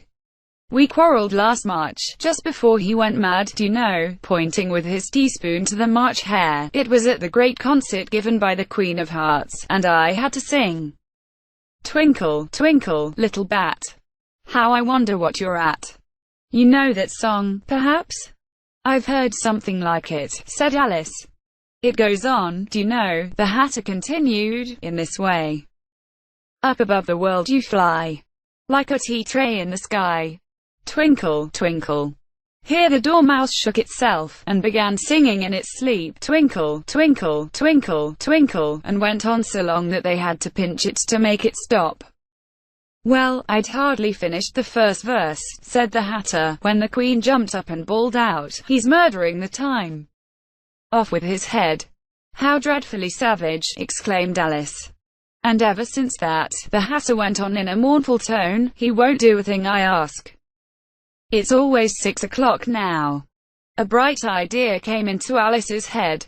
Is that the reason so many tea things are put out here? She asked. Yes, that's it, said the Hatter with a sigh. It's always tea time, and we've no time to wash the things between whiles. Then you keep moving round, I suppose, said Alice. Exactly so, said the Hatter. As the things get used up. But what happens when you come to the beginning again? Alice ventured to ask. Suppose we change the subject, the March Hare interrupted, yawning. I'm getting tired of this. I vote the young lady tells us a story. 0. I'm afraid I don't know one, said Alice, rather alarmed at the proposal. Then the Dormouse shall, they both cried. Wake up, Dormouse, and they pinched it on both sides at once. The Dormouse slowly opened his eyes. I wasn't asleep, he said in a hoarse, feeble voice. I heard every word you fellows were saying. Tell us a story, said the March Hare. Yes, please do, pleaded Alice. And be quick about it, added the Hatter, or you'll be asleep again before it's done. Once upon a time there were 3 little sisters, the Dormouse began in a great hurry, and their names were Elsie, Lacey, and Tilly, and they lived at the bottom of a well. What did they live on? Said Alice, who always took a great interest in questions of eating and drinking. They lived on treacle, said the Dormouse, after thinking a minute or two. They couldn't have done that, do you know, Alice gently remarked, they'd have been ill. So they were, said the Dormouse, very ill. Alice tried a little to fancy to herself what such an extraordinary way of living would be like, but it puzzled her too much, so she went on. But why did they live at the bottom of a well? Take some more tea, the March Hare said to Alice, very earnestly. I've had nothing yet, Alice replied in an offended tone, so I can't take more. You mean you can't take less, said the Hatter, it's very easy to take more than nothing. Nobody asked it your opinion, said Alice. Who's making personal remarks now? The Hatter asked triumphantly. Alice did not quite know what to say to this. So she helped herself to some tea and bread and butter, and then turned to the Dormouse, and repeated her question. Why did they live at the bottom of a well? The Dormouse again took a minute or two to think about it, and then said, "It was a treacle well." "There's no such thing." Alice was beginning very angrily, but the Hatter and the March Hare went, "SH. SH," and the Dormouse sulkily remarked, "If you can't be civil, you'd better finish the story for yourself." "No, please go on," Alice said very humbly. "I won't interrupt you again. I dare say there may be one." "One, indeed," said the Dormouse indignantly. However, he consented to go on. "And so these three little sisters, they were learning to draw, you know." "What did they draw?" said Alice, quite forgetting her promise. "Treacle," said the Dormouse, without considering it all this time. "I want a clean cup," interrupted the Hatter. "Let's all move one place on." He moved as he spoke, and the Dormouse followed him. The March Hare moved into the Dormouse's place, and Alice rather unwillingly took the place of the March Hare. The Hatter was the only one who got any advantage from the change. And Alice was a good deal worse off than before, as the March Hare had just upset the milk jug into his plate. Alice did not wish to offend the Dormouse again, so she began very cautiously. "But I don't understand. Where did they draw the treacle from?" "You can draw water out of a water well," said the Hatter, "so I should think you could draw treacle out of a treacle well, stupid." "But they were in the well," Alice said to the Dormouse, not choosing to notice this last remark. "Of course they were," said the Dormouse, "well in." This answer so confused poor Alice that she let the Dormouse go on for some time without interrupting it. "They were learning to draw," the Dormouse went on, yawning and rubbing its eyes, for it was getting very sleepy, "and they drew all manner of things, everything that begins with an M." "Why with an M?" said Alice. "Why not?" said the March Hare. Alice was silent. The Dormouse had closed its eyes by this time, and was going off into a doze, but, on being pinched by the Hatter, it woke up again with a little shriek, and went on. "That begins with an M, such as mousetraps, and the moon, and memory, and muchness. You know you say things are much of a muchness. Did you ever see such a thing as a drawing of a muchness?" "Really, now you ask me," said Alice, very much confused, "I don't think." "Then you shouldn't talk," said the Hatter. This piece of rudeness was more than Alice could bear. She got up in great disgust and walked off. The Dormouse fell asleep instantly, and neither of the others took the least notice of her going, though she looked back once or twice, half hoping that they would call after her. The last time she saw them, they were trying to put the Dormouse into the teapot. "At any rate I'll never go there again," said Alice as she picked her way through the wood. "It's the stupidest tea party I ever was at in all my life." Just as she said this, she noticed that one of the trees had a door leading right into it. "That's very curious," she thought. "But everything's curious today. I think I may as well go in at once," and in she went. Once more she found herself in the long hall, and close to the little glass table. "Now I'll manage better this time," she said to herself, and began by taking the little golden key, and unlocking the door that led into the garden. Then she set to work nibbling at the mushroom. She had kept a piece of it in her pocket till she was about a foot high. Then she walked down the little passage. And then, she found herself at last in the beautiful garden, among the bright flower beds and the cool fountains. Blank, blank. Chapter 8. The Queen's Croquet-Ground. Large rose tree stood near the entrance of the garden. The roses growing on it were white, but there were 3 gardeners at it, busily painting them red. Alice thought this a very curious thing, and she went nearer to watch them, and just as she came up to them she heard one of them say, "Look out now, 5. Don't go splashing paint over me like that." "I couldn't help it," said 5, in a sulky tone. 7 jogged my elbow. On which 7 looked up and said, "That's right, 5. Always lay the blame on others." "You'd better not talk," said 5. "I heard the Queen say only yesterday you deserved to be beheaded." "What for?" said the one who had first spoken. "That's none of your business." 2, said 7. Yes, it is his business, said 5. And I'll tell you him, it was for bringing the cooked tulip roots instead of onions. 7 flung down his brush, and had just begun, well, of all the unjust things, when his eye chanced to fall upon Allah's, as she stood watching them, and he checked himself suddenly. The others looked round also, and all of them bowed low. Would you tell me, said Allah's, a little timidly, why you are painting those roses? 5 and 7 said nothing, but looked at 2. 2 began in a low voice. Why? The fact is, you see, miss, this here ought to have been a red rose tree, and we put a white one in by mistake, and if the Queen was to find it out, we should all have our heads cut off, you know. So you see, miss, we're doing our best, afore she comes, 2. At this moment, 5, who had been anxiously looking across the garden, called out, the Queen. The Queen, and the 3 gardeners instantly threw themselves flat upon their faces. There was a sound of many footsteps, and Alice looked round, eager to see the Queen. First came 10 soldiers carrying clubs. These were all shaped like the 3 gardeners, oblong and flat, with their hands and feet at the corners. Next the 10 courtiers. These were ornamented all over with diamonds, and walked 2 and 2, as the soldiers did. After these came the royal children. There were 10 of them, and the little dears came jumping merrily along hand in hand, in couples. They were all ornamented with hearts. Next came the guests, mostly kings and queens, and among them Alice recognized the white rabbit. It was talking in a hurried, nervous manner, smiling at everything that was said, and went by without noticing her. Then followed the Knave of Hearts, carrying the king's crown on a crimson velvet cushion, and last of all this grand procession, came the King and Queen of Hearts. Alice was rather doubtful whether she ought not to lie down on her face like the 3 gardeners.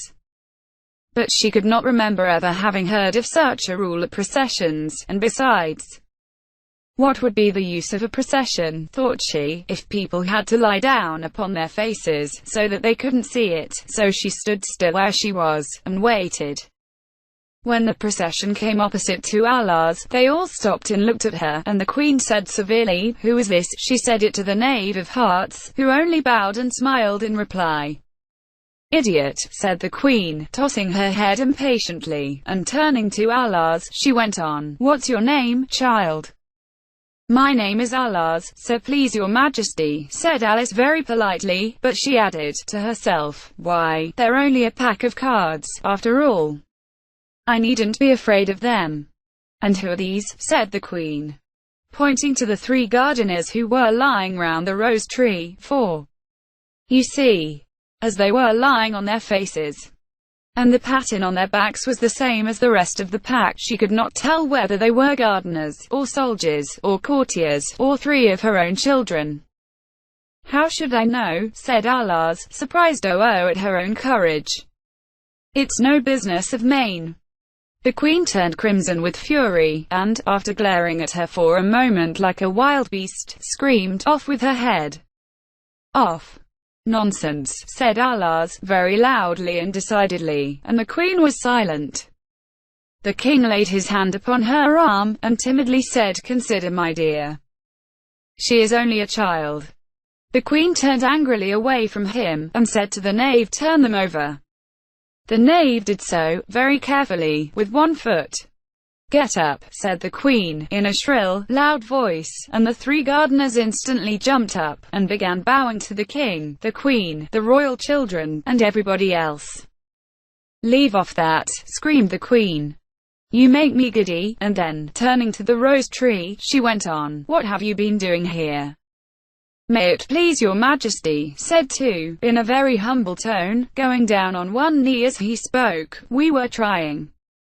The Queen turned angrily away from him and said to the Knave, "Turn them over." 0. "I see," said the Queen, who had meanwhile been examining the roses. "Off with their heads," and the procession moved on, 3 of the soldiers remaining behind to execute the unfortunate gardeners, who ran to Alice for protection. "You shan't be beheaded," said Allah's, and she put them into a large flower pot that stood near.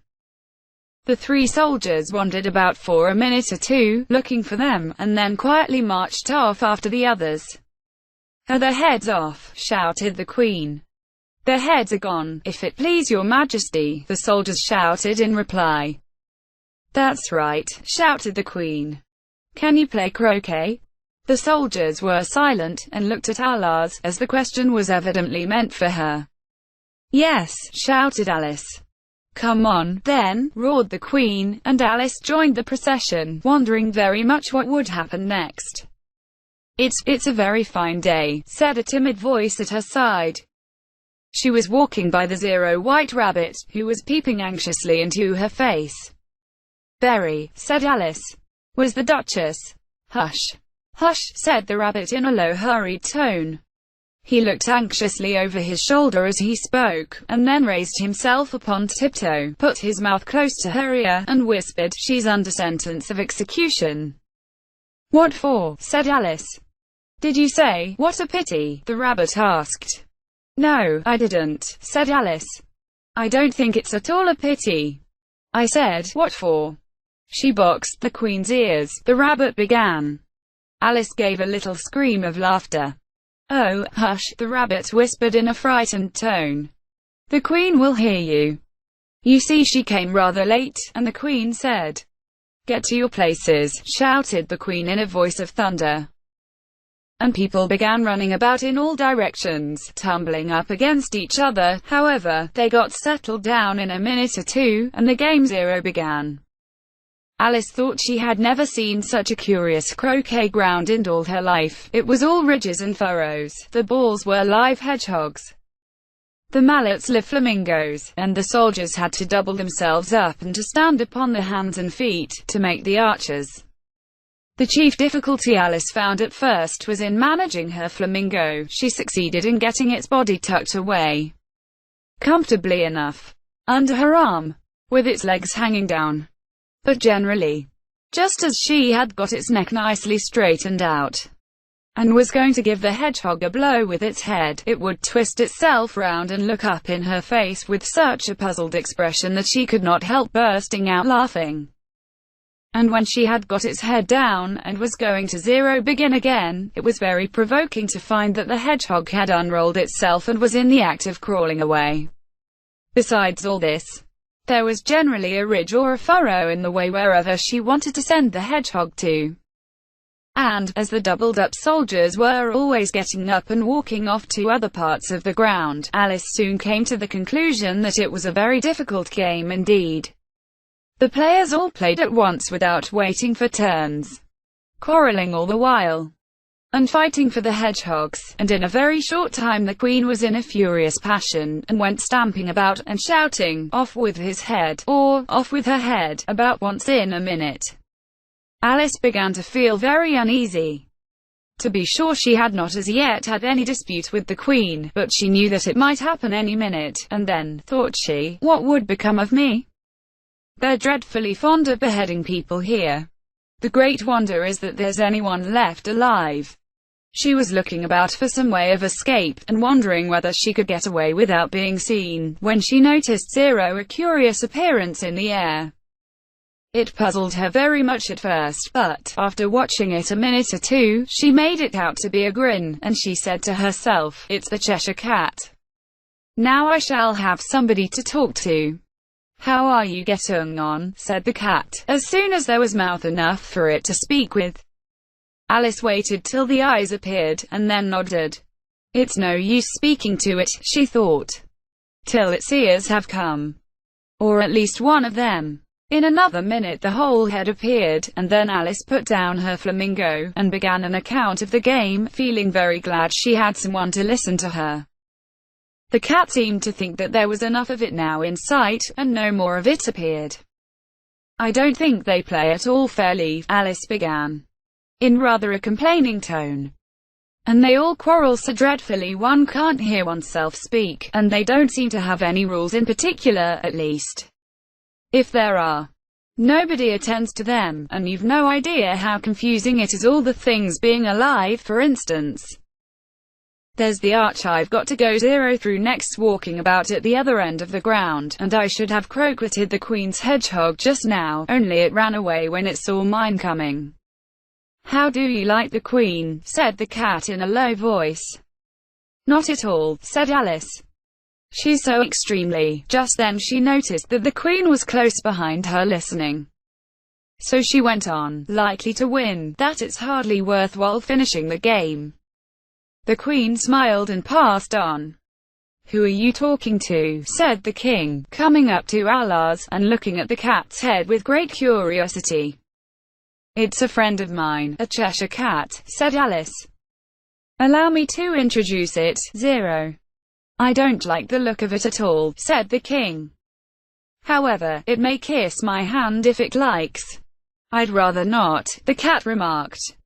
Don't be impertinent, said the King, and don't look at me like that. He got behind Alice as he spoke. A cat may look at a king, said Alice.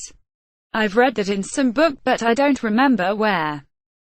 Well, it must be removed, said the King very decidedly, and he called to the Queen, who was passing at the moment. My dear, I wish you would have this cat removed.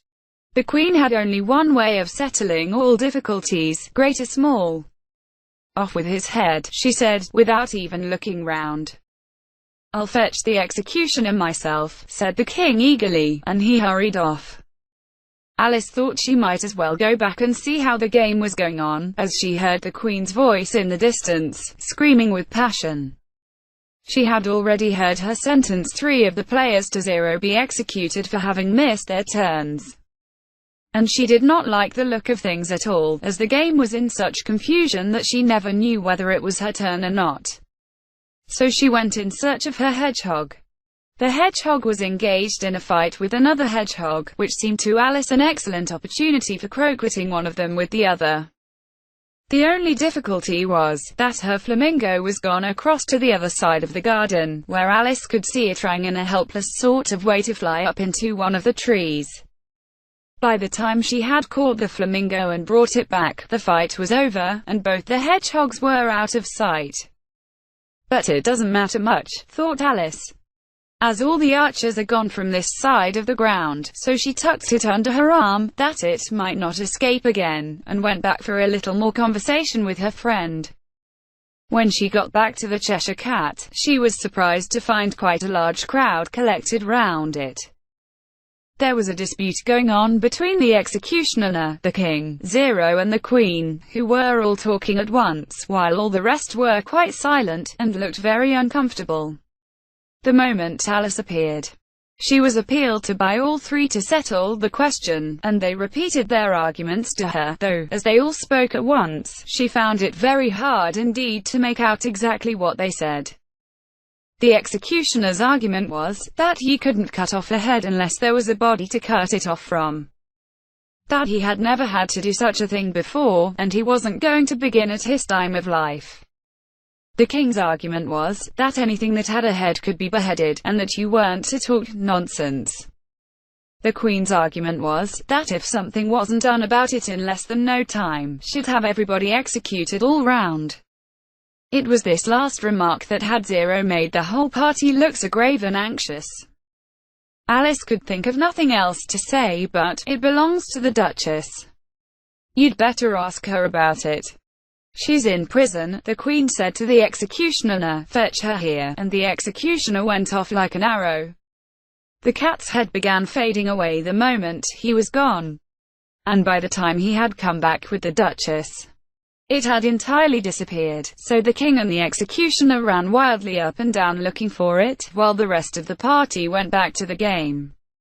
__. Chapter 9. The Mock Turtle's Story. Oh, you can't think how glad I am to see you again, you dear old thing, said the Duchess, as she tucked her arm affectionately into Alice's, and they walked off together.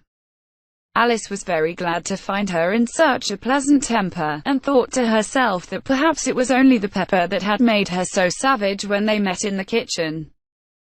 When I'm a duchess, she said to herself, not in a very hopeful tone though, I won't have any pepper in my kitchen at all. Soup does very well without. Maybe it's always pepper that makes people hot-tempered, she went on. Very much pleased at having found out a new kind of rule, and vinegar that makes them sour, and chamomile that makes them bitter, and barley sugar and such things that make children sweet-tempered. I only wish people knew that. Then they wouldn't be so stingy about it, you know. She had quite forgotten the Duchess by this time, and was a little startled when she heard her voice close to her ear. You're thinking about something, my dear, and that makes you forget to talk. I can't tell you just now what the moral of that is, but I shall remember it in a bit. Perhaps it hasn't one, Alice ventured to remark. Tut, tut, child, said the Duchess. Everything's got a moral, if only you can find it, and she squeezed herself up closer to Alice's side as she spoke. Alice did not much like her keeping so close to her. First, because the Duchess was very ugly, and secondly, because she was exactly the right height to rest her chin on Alice's shoulder, and it was an uncomfortably sharp chin. However, she did not like to be rude, so she bore it as well as she could. The game's going on rather better now, she said, by way of keeping up the conversation a little. 'Tis so, said the Duchess. And the moral of that is, oh, 'tis love, that makes the world go round. Somebody said, Alice whispered, that it's done by everybody minding their own business. Ah, well. It means much the same thing, said the Duchess, digging her sharp little chin into Alice's shoulder as she added, and the moral of that is, take care of the scents, and the sounds will take care of themselves. How fond she is of finding morals in things, Alice thought to herself. I dare say you're wondering why I don't put my arm round your waist, the Duchess said after a pause. The reason is, that I'm doubtful about the temper of your flamingo. Shall I try the experiment? He might bite, Alice cautiously replied, not feeling at all anxious to have the experiment tried. Very true, said the Duchess. Flamingos and mustard both bite. And the moral of that is, birds of a feather flock together. Only mustard isn't a bird, Alice remarked.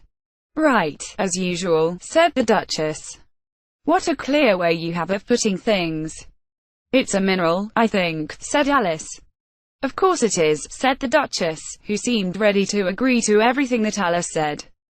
There's a large mustard mine near here. And the moral of that is, the more there is of mine, the less there is of yours. Oh, I know, exclaimed Alice, who had not attended to this last remark. It's a vegetable. It doesn't look like one, but it is.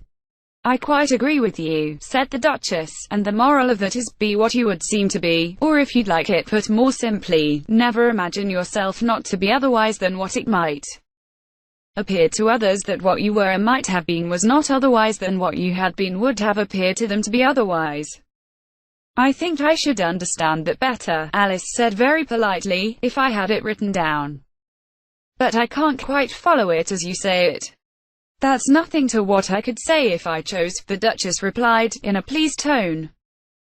Pray don't trouble yourself to say it any longer than that, said Alice.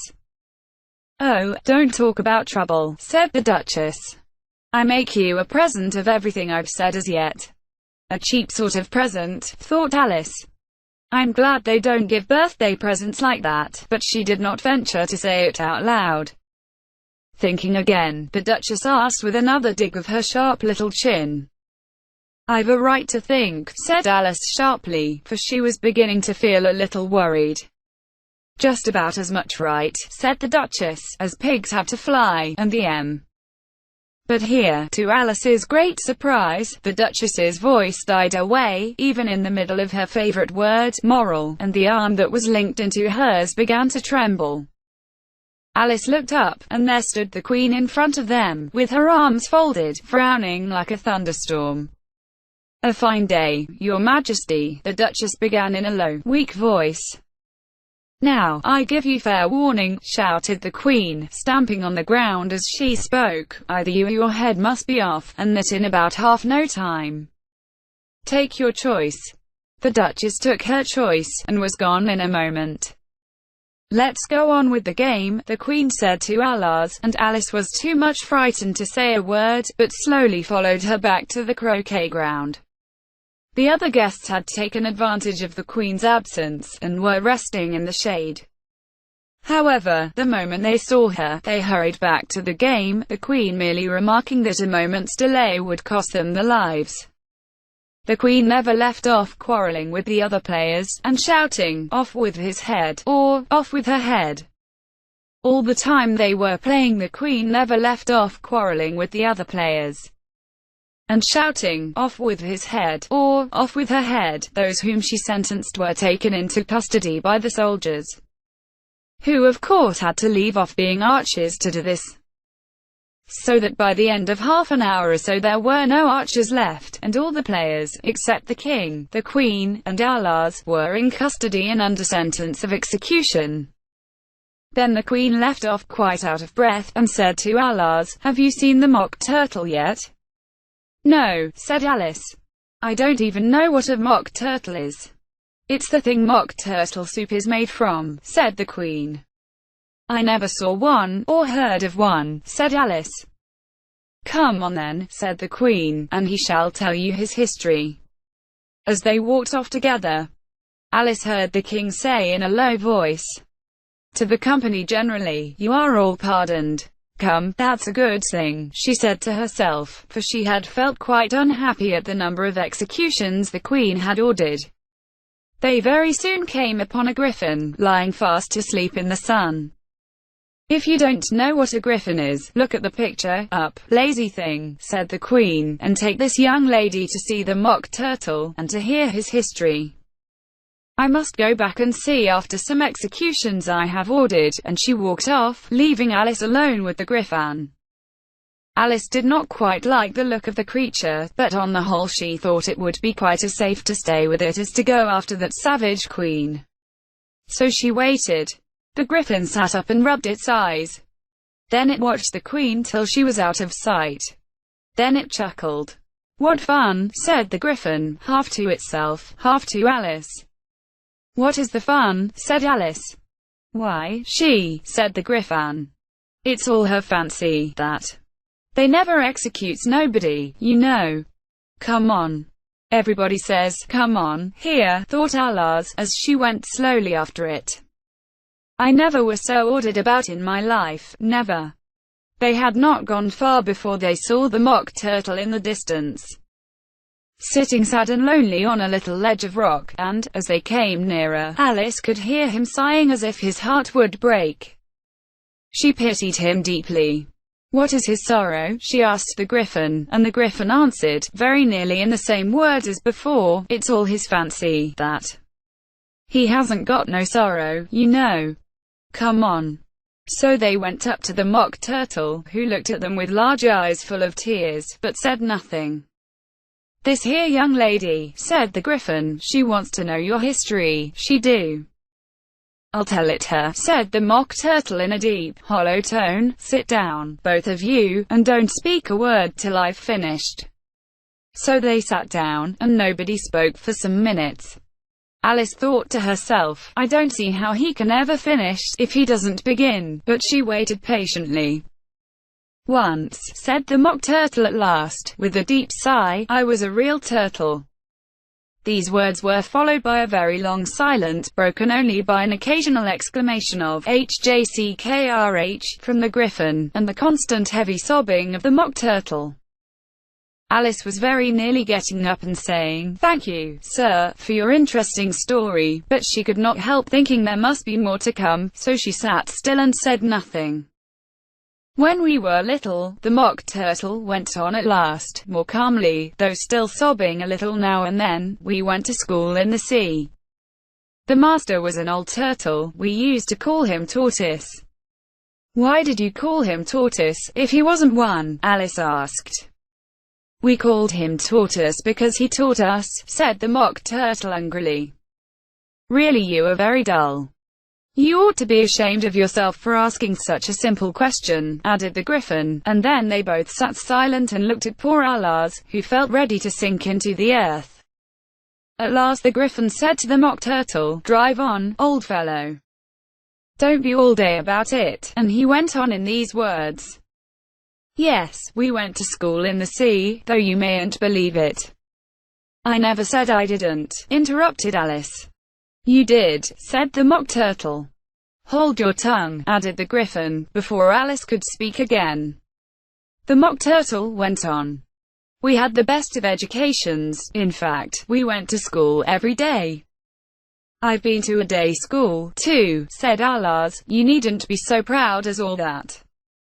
With extras? Asked the Mock Turtle a little anxiously. Yes, said Alice, we learned French and music. And washing, said the Mock Turtle. Certainly not, said Alice indignantly. Ah.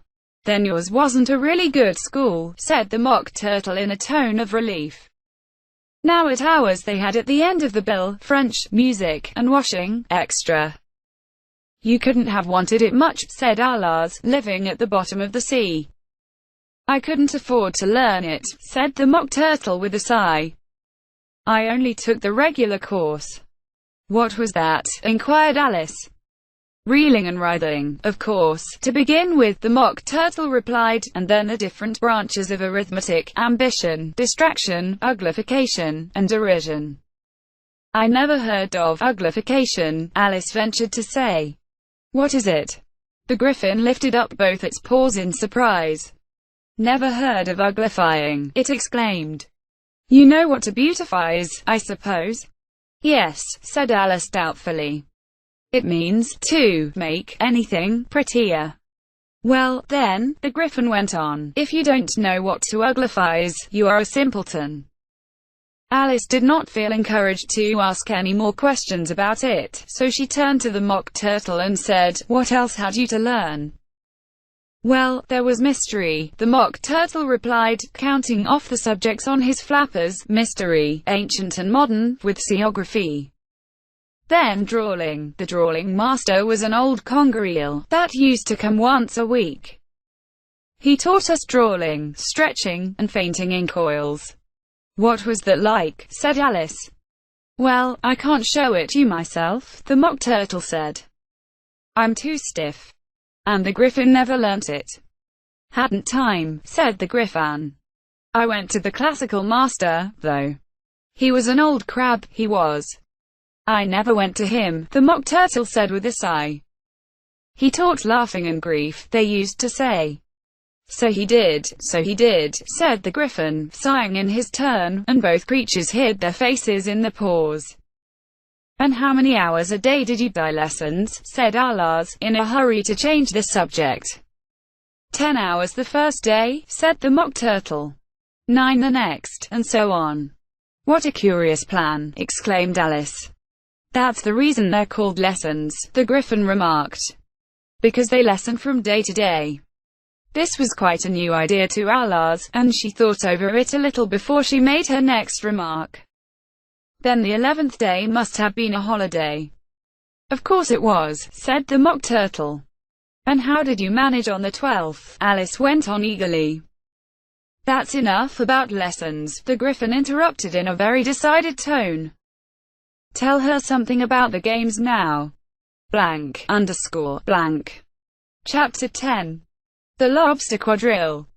He Mock Turtle sighed deeply, and drew the back of one flapper across his eyes. He looked at Alice, and tried to speak, but, for a minute or two, sobs choked his voice. Same as if he had a bone in his throat, said the Griffin. And it's set to work shaking him and punching him in the back. At last the Mock Turtle recovered his voice, and, with tears running down his cheeks, went on again. You may not have lived much under the sea. I haven't, said Alice.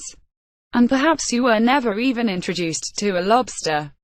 Alice began to say, I once tasted, but checked herself hastily, and said, no, never, so you can have no idea what a delightful thing a lobster quadrille is. No, indeed, said Alice. What sort of a dance is it? Why, said the Griffin, you first form into a line along the seashore. 2 lines, cried the Mock Turtle. Seals, turtles, and so on. Then, when you've cleared the jellyfish out of the way. That generally takes some time, interrupted the Griffin.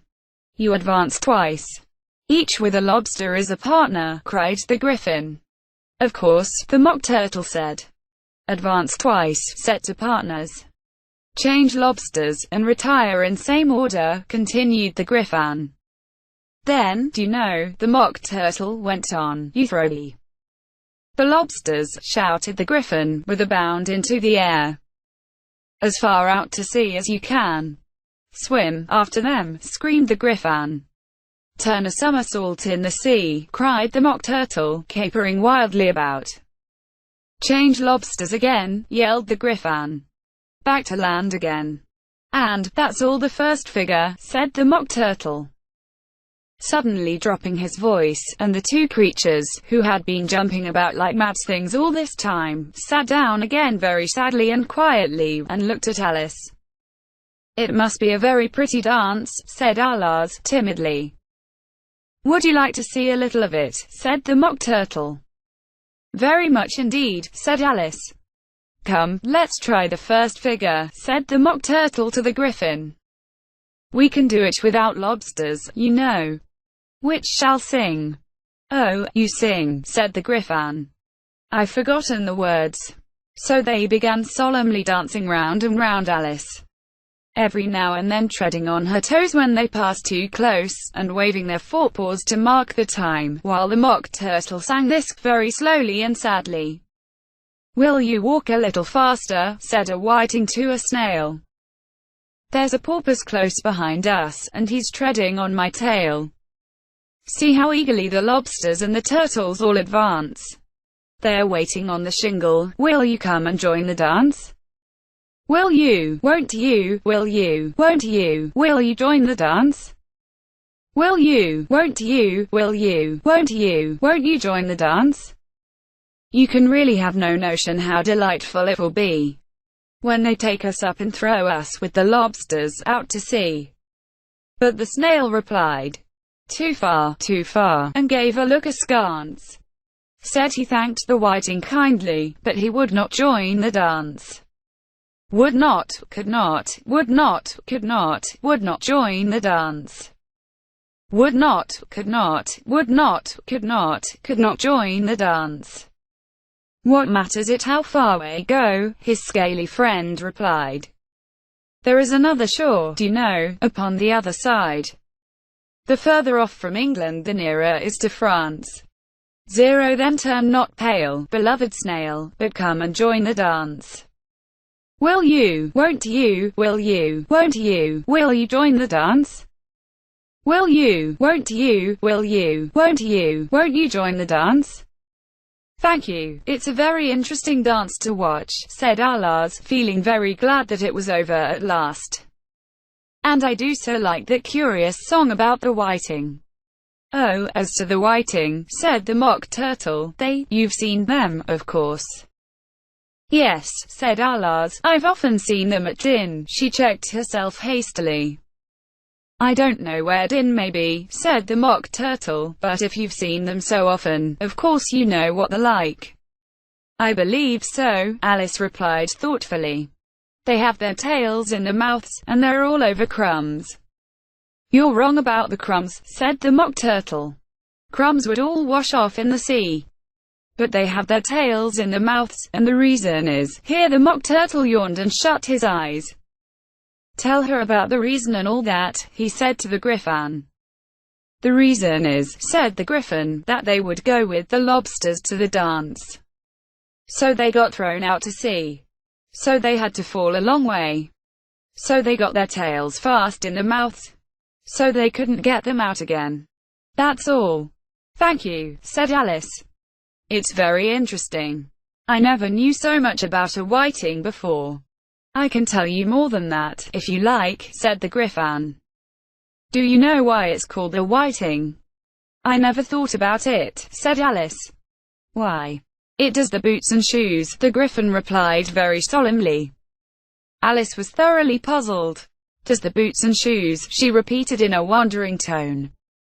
Why, what are your shoes done with, said the Griffin. I mean, what makes them so shiny? Alice looked down at them, and considered a little before she gave her answer. They're done with blacking, I believe. boots and shoes under the sea. The Griffin went on in a deep voice, are done with whiting. Now you know. And what are they made of? Alice asked in a tone of great curiosity. Soles and eels, of course, the Griffin replied rather impatiently. Any shrimp could have told you that. If I'd been the whiting, said Alice, whose thoughts were still running on the song, I'd have said to the porpoise, keep back, please. We don't want you with us. They were obliged to have him with them, the Mock Turtle said. No wise fish would go anywhere without a porpoise. Wouldn't it really? Said Alice in a tone of great surprise. Of course not, said the Mock Turtle. Why, if a fish came to me, and told me he was going a journey, I should say, with what purpose? Don't you mean, purpose, said Alice. I mean what I say, the Mock Turtle replied in an offended tone. And the Griffin added, come, let's hear some of your adventures. The Mock Turtle drew a long breath and said, that's very curious. I could tell you my adventures, beginning from this morning, said Alice a little timidly. But it's no use going back to yesterday, because I was a different person then. Explain all that, said the Mock Turtle. No, no. The adventures first, said the Griffin in an impatient tone. Explanations take such a dreadful time. So Alice began telling them her adventures from the time when she first saw the White Rabbit. She was a little nervous about it just at first. The two creatures got so close to her, one on each side, and opened their eyes and mouths so very wide, but she gained courage as she went on. Her listeners were perfectly quiet till she got to the part about her repeating, you are old, Father William, to the caterpillar, and the words all coming different, and then the Mock Turtle drew a long breath, and said, that's very curious. It's all about as curious as it can be, said the Griffin. It all came different, the Mock Turtle repeated thoughtfully. I should like to hear her repeat something now. Tell her to begin. He looked at the Griffin as if he thought it had some kind of authority over Alice. Stand up and repeat, 'tis the voice of the sluggard, said the Griffin. How the creatures order one about, and make one repeat lessons, thought Alice. I might as well be at school at once. However, she got up, and began to repeat it, but her head was so full of the lobster quadrille, that she hardly knew what she was saying, and the words came very queer indeed. 'Tis the voice of the lobster, I heard him declare. You have baked me too brown, I must sugar my hair. As a duck with its eyelids, so he with his nose trims his belt and his buttons, and turns out his toes. When the sands are all dry, he is gay as a lark, and will talk in contemptuous tones of the shark. But, when the tide rises and sharks are around, his voice has a timid and tremulous sound. That's different from what I used to say when I was a child, said the Griffin. Well, I never heard it before, said the Mock Turtle. But it sounds uncommon nonsense. Alice said nothing. She had sat down with her face in her hands, wondering if anything would ever happen in a natural way again. I should like to have it explained, said the Mock Turtle. She can't explain it, hastily said the Griffin. Go on with the next verse. But about his toes, the Mock Turtle persisted.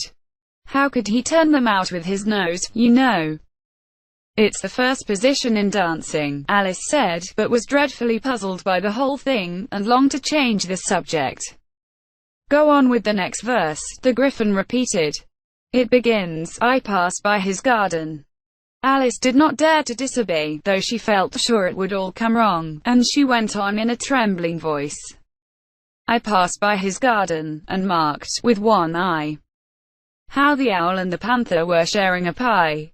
The panther took pie crust, and gravy, and meat, while the owl had the dish as its share of the treat. When the pie was all finished, the owl, as a boon, was kindly permitted to pocket the spoon, while the panther received knife and fork with a growl, and concluded the banquet by, what is the use of repeating all that stuff? The Mock Turtle interrupted, if you don't explain it as you go on. It's by far the most confusing thing I ever heard. "Yes, I think you'd better leave off," said the Griffin. And Alice was only too glad to do so. "Shall we try another figure of the lobster quadrille?" the Griffin went on. "Or would you like the Mock Turtle to sing you another song?"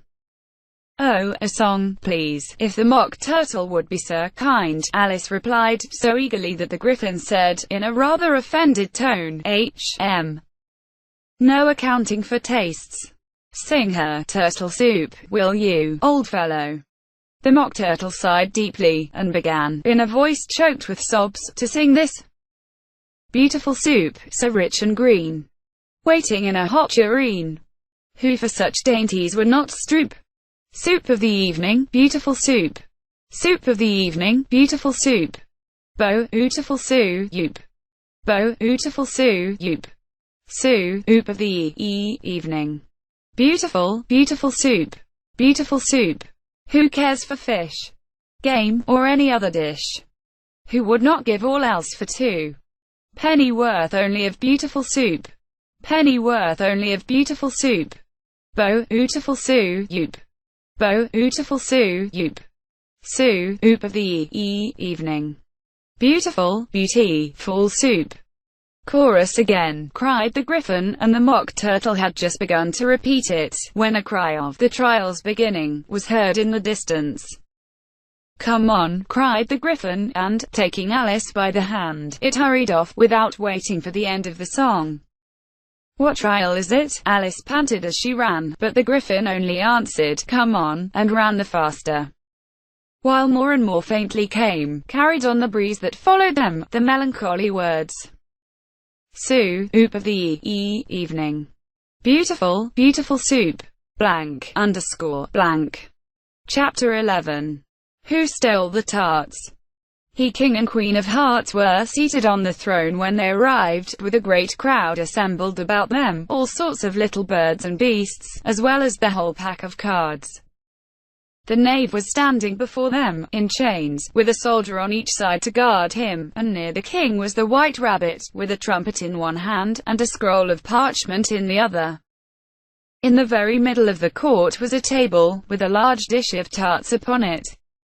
They looked so good that it made Alice quite hungry to look at them. "I wish they'd get the trial done," she thought, and hand round the refreshments, but there seemed to be no chance of this, so she began looking about her, to pass away the time. Alice had never been in a court of justice before, but she had read about them in books, and she was quite pleased to find that she knew the name of nearly everything there. "That's the judge," she said to herself, because of his great wig. The judge, by the way, was the king, and as he wore his crown over the wig, he did not look at all comfortable, and it was certainly not becoming. "And that's the jury box," thought Alice. "And those 12 creatures." She was obliged to say creatures, you see, because some of them were animals, and some were birds. "I suppose they are the jurors." She said this last word 2 or 3 times over to herself, being rather proud of it.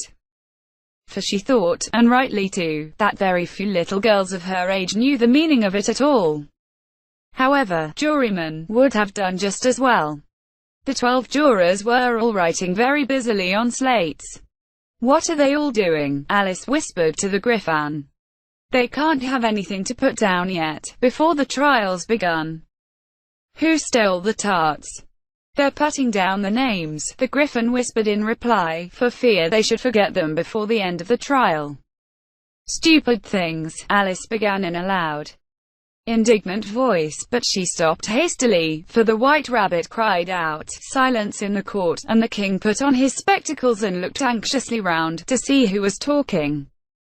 Alice could see, as well as if she were looking over their shoulders, that all the jurors were writing down "stupid things" on their slates. And she could even make out that one of them didn't know how to spell stupid, and that he had to ask his neighbor to tell him. A nice muddle their slates will be in before the trial's over, thought Alice.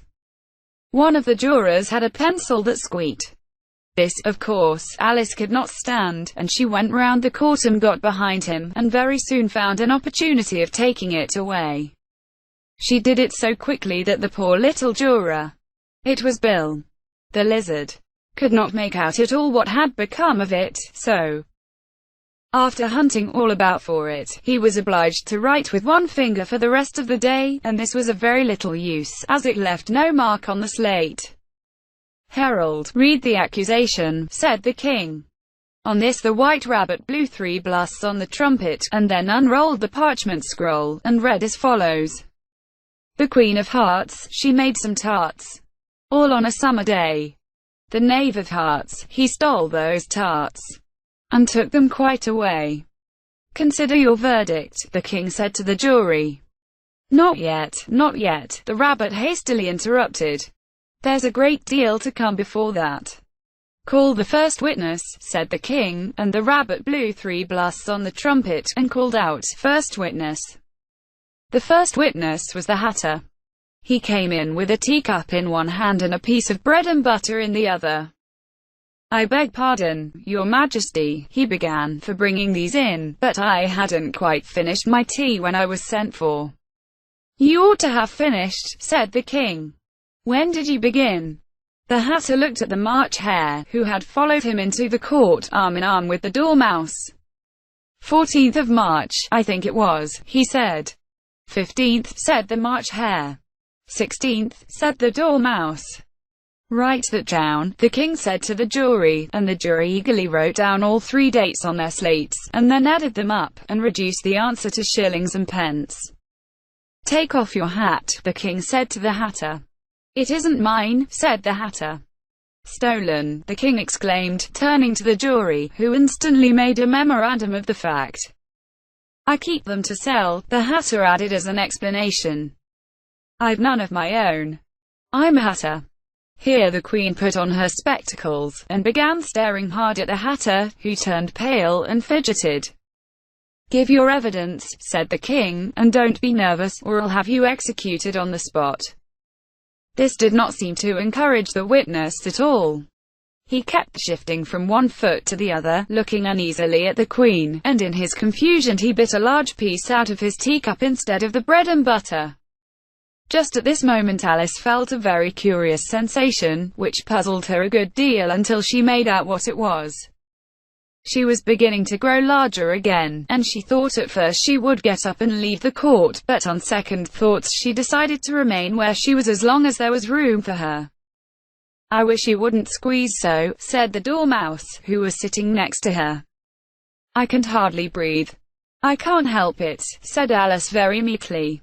"I'm growing." "You've no right to grow here," said the Dormouse. "Don't talk nonsense," said Alice more boldly. "You know you're growing too." "Yes, but I grow at a reasonable pace," said the Dormouse, not in that ridiculous fashion, and he got up very sulkily and crossed over to the other side of the court. All this time the queen had never left off staring at the Hatter. And, just as the Dormouse crossed the court, she said to one of the officers of the court, "Bring me the list of the singers in the last concert," on which the wretched Hatter trembled so, that he shook off both his shoes. "Give your evidence," the king repeated angrily, "or I'll have you executed, whether you're nervous or not." "I'm a poor man, your majesty," the Hatter began, in a trembling voice, "and I hadn't begun my tea, not above a week or so, and what with the bread and butter getting so thin, and the twinkling of the tea." "The twinkling of what?" said the king. "It began with the tea," the Hatter replied. "Of course twinkling begins with a T," said the king sharply. "Do you take me for a dunce? Go on." "I'm a poor man," the Hatter went on, "and most things twinkled after that, only the March Hare said." "I didn't," the March Hare interrupted in a great hurry. "You did," said the Hatter. "I deny it," said the March Hare. "He denies it," said the king. "Leave out that part." "Well, at any rate," the Dormouse said, the Hatter went on, looking anxiously round to see if he would deny it too. But the Dormouse denied nothing, being fast asleep. "After that," continued the Hatter, "I cut some more bread and butter." "But what did the Dormouse say?" one of the jury asked. "That I can't remember," said the Hatter. "You must remember," remarked the king, "or I'll have you executed." The miserable Hatter dropped his teacup and bread and butter, and went down on one knee. I'm a poor man, your majesty, he began. You're a very poor speaker, said the king. Here one of the guinea pigs chid, and was immediately suppressed by the officers of the court.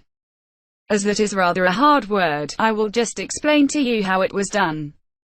They had a large canvas bag, which tied up at the mouth with strings.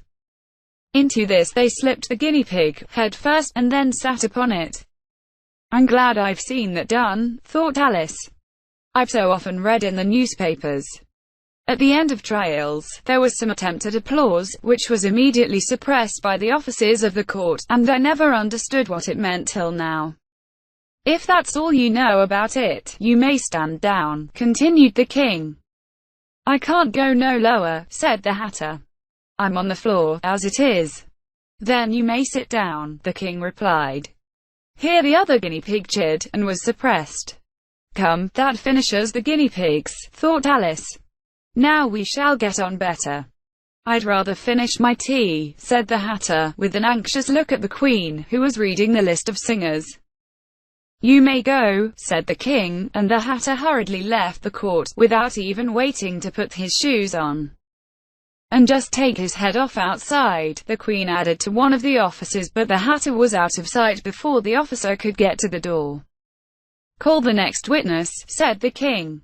The next witness was the Duchess's cook. She carried the pepper box in her hand, and Alice guessed who it was, even before she got into the court. By the way, the people near the door began sneezing all at once. Give your evidence, said the king. Shan't, said the cook. The king looked anxiously at the White Rabbit, who said in a low voice, Your Majesty must cross-examine this witness. Well, if I must. I must, the king said with a melancholy air, and, after folding his arms and frowning at the cook till his eyes were nearly out of sight, he said in a deep voice, What are tarts made of? Pepper, mostly, said the cook. Treacle, said a sleepy voice behind her. Collar that dormouse, the queen shrieked out. Behead that dormouse. Turn that dormouse out of court. Suppress him. Pinch him. Off with his whiskers. For some minutes the whole court was in confusion, getting the dormouse turned out, and, by the time they had settled down again, the cook had disappeared. Never mind, said the king, with an air of great relief. Call the next witness. And he added in an undertone to the Queen, Really, my dear, you must cross-examine the next witness. It quite makes my forehead ache. Alice watched the White Rabbit as he fumbled over the list, feeling very curious to see what the next witness would be like, for they haven't got much evidence yet, she said to herself. Imagine her surprise, when the White Rabbit read out, at the top of his shrill little voice, the name, Alice. Blank, underscore, blank. 0. Chapter 12. Alice's evidence. Cried Alice, quite forgetting in the flurry of the moment how large she had grown in the last few minutes. And she jumped up in such a hurry that she tipped over the jury box with the edge of her skirt, upsetting all the jurymen onto the heads of the crowd below, and there they lay sprawling about, reminding her very much of a globe of goldfish she had accidentally upset the week before. Oh, I beg your pardon, she exclaimed in a tone of great dismay, and began picking them up again as quickly as she could. For the accident of the goldfish kept running in her head, and she had a vague sort of idea that they must be collected at once and put back into the jury box, or they would die. The trial cannot proceed, said the king in a very grave voice, until all the jurymen are back in the proper places. All, he repeated with great emphasis, looking hard at Alice as he said so. Alice looked at the jury box, and saw that, in her haste, she had put the lizard in head downwards, and the poor little thing was waving its tail about in a melancholy way, being quite unable to move. She soon got it out again, and put it right. Not that it signifies much, she said to herself. I should think it would be quite as much use in the trial one way up as the other. As soon as the jury had a little recovered from the shock of being upset, and their slates and pencils had been found and handed back to them, they set to work very diligently to write out a history of the accident. All except the lizard, who seemed too much overcome to do anything but sit with its mouth open, gazing up into the roof of the court. "What do you know about this business?" the king said to Alice. "Nothing," said Alice. "Nothing whatever," persisted the king. "Nothing whatever," said Alice. "That's very important," the king said, turning to the jury. They were just beginning to write this down on their slates when the White Rabbit interrupted. "Unimportant, Your Majesty means, of course," he said in a very respectful tone, but frowning and making faces at him as he spoke. "Unimportant, of course, I meant," the king hastily said, and went on himself in an undertone. "Important, unimportant, unimportant, important," as if he were trying which word sounded best. Some of the jury wrote it down, important, and some, unimportant. Alice could see this, as she was near enough to look over their slates, but it doesn't matter a bit, she thought to herself. At this moment the king, who had been for some time busily writing in his notebook, called out, "Silence," and read out from his book, Rule 42. "All persons more than a mile high to leave the court." Everybody looked at Alice. "I'm not a mile high," said Alice. "You are," said the king. "Nearly 2 miles high," added the queen.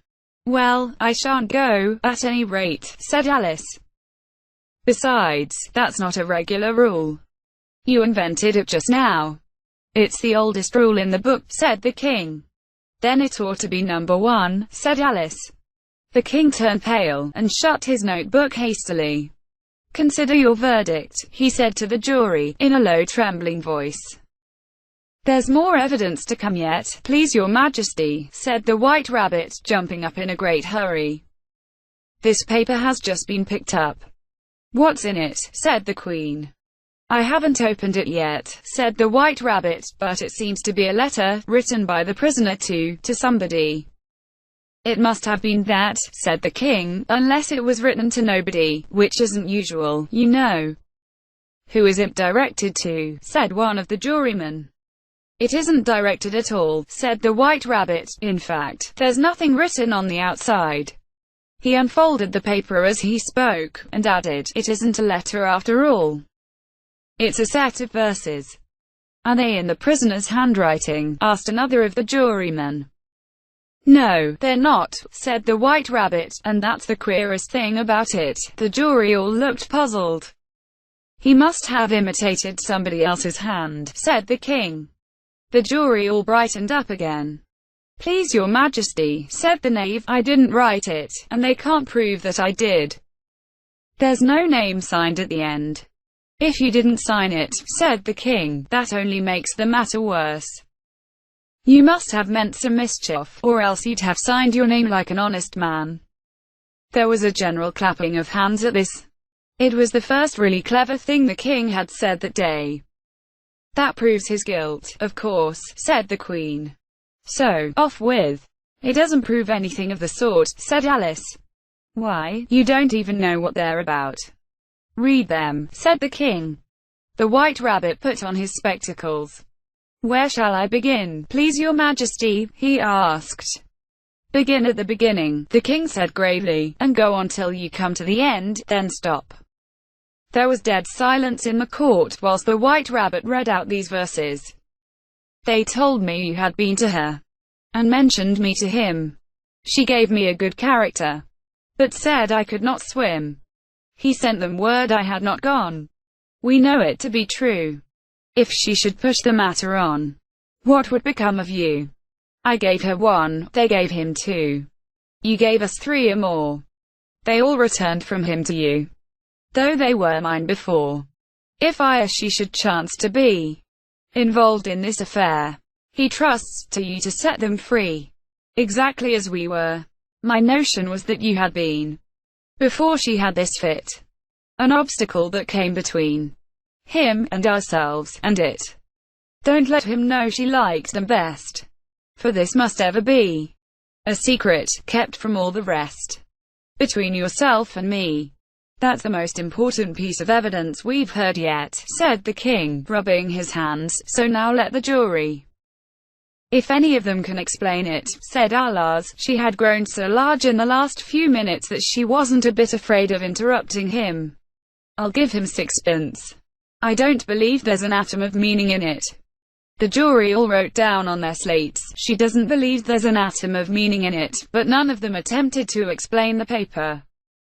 If there's no meaning in it, said the king, that saves a world of trouble, you know, as we needn't try to find any. And yet I don't know, he went on, spreading out the verses on his knee, and looking at them with one eye, I seem to see some meaning in them after all. Said I could not swim. You can't swim, can you? He added, turning to the knave. The knave shook his head sadly. Do I look like it? He said. Which he certainly did not, being made entirely of cardboard.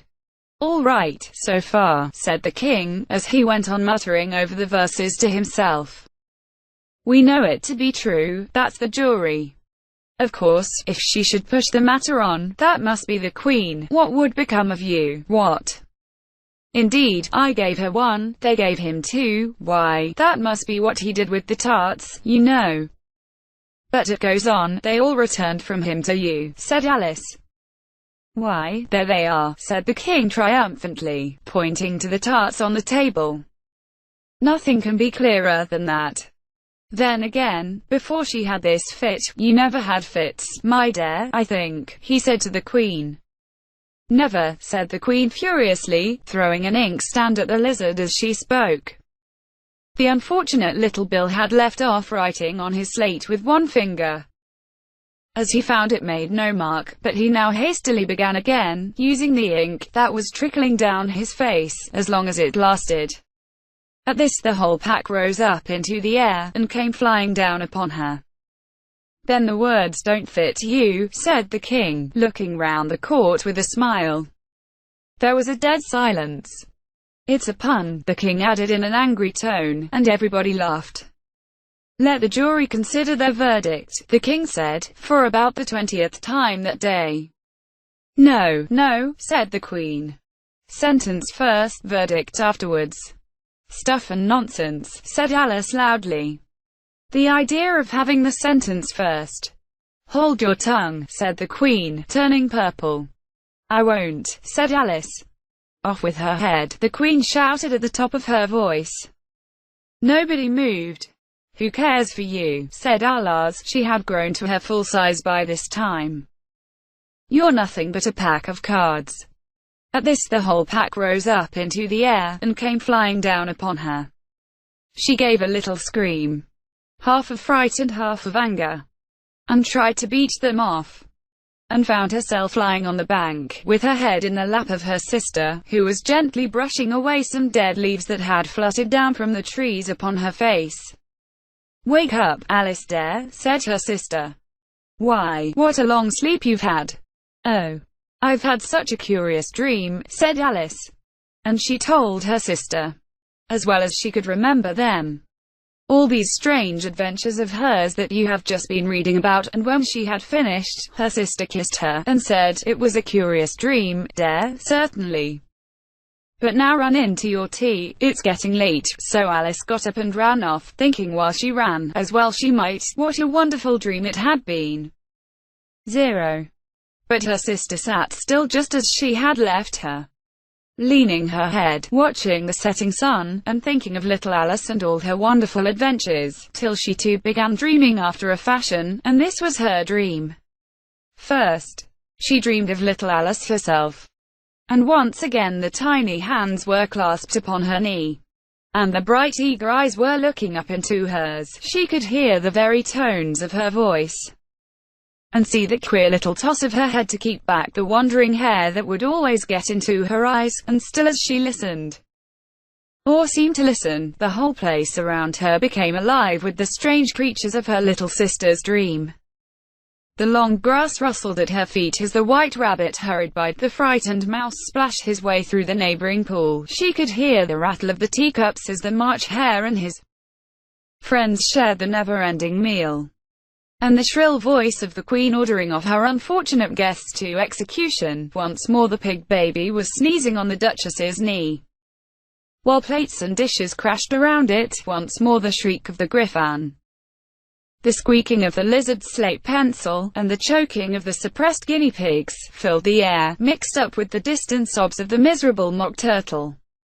So she sat on with closed eyes, and half believed herself in Wonderland, though she knew she had but to open them again, and all would change to dull reality. The grass would be only rustling in the wind, and the pool rippling to the waving of the reeds. The rattling teacups would change to the tinkling sheep bells, and the queen's shrill cries to the voice of the shepherd boy, and the sneeze of the baby, the shriek of the griffin, and all the other queer noises would change, she knew, to the confused clamor of the busy farmyard, while the lowing of the cattle in the distance would take the place of the mock turtle's heavy sobs.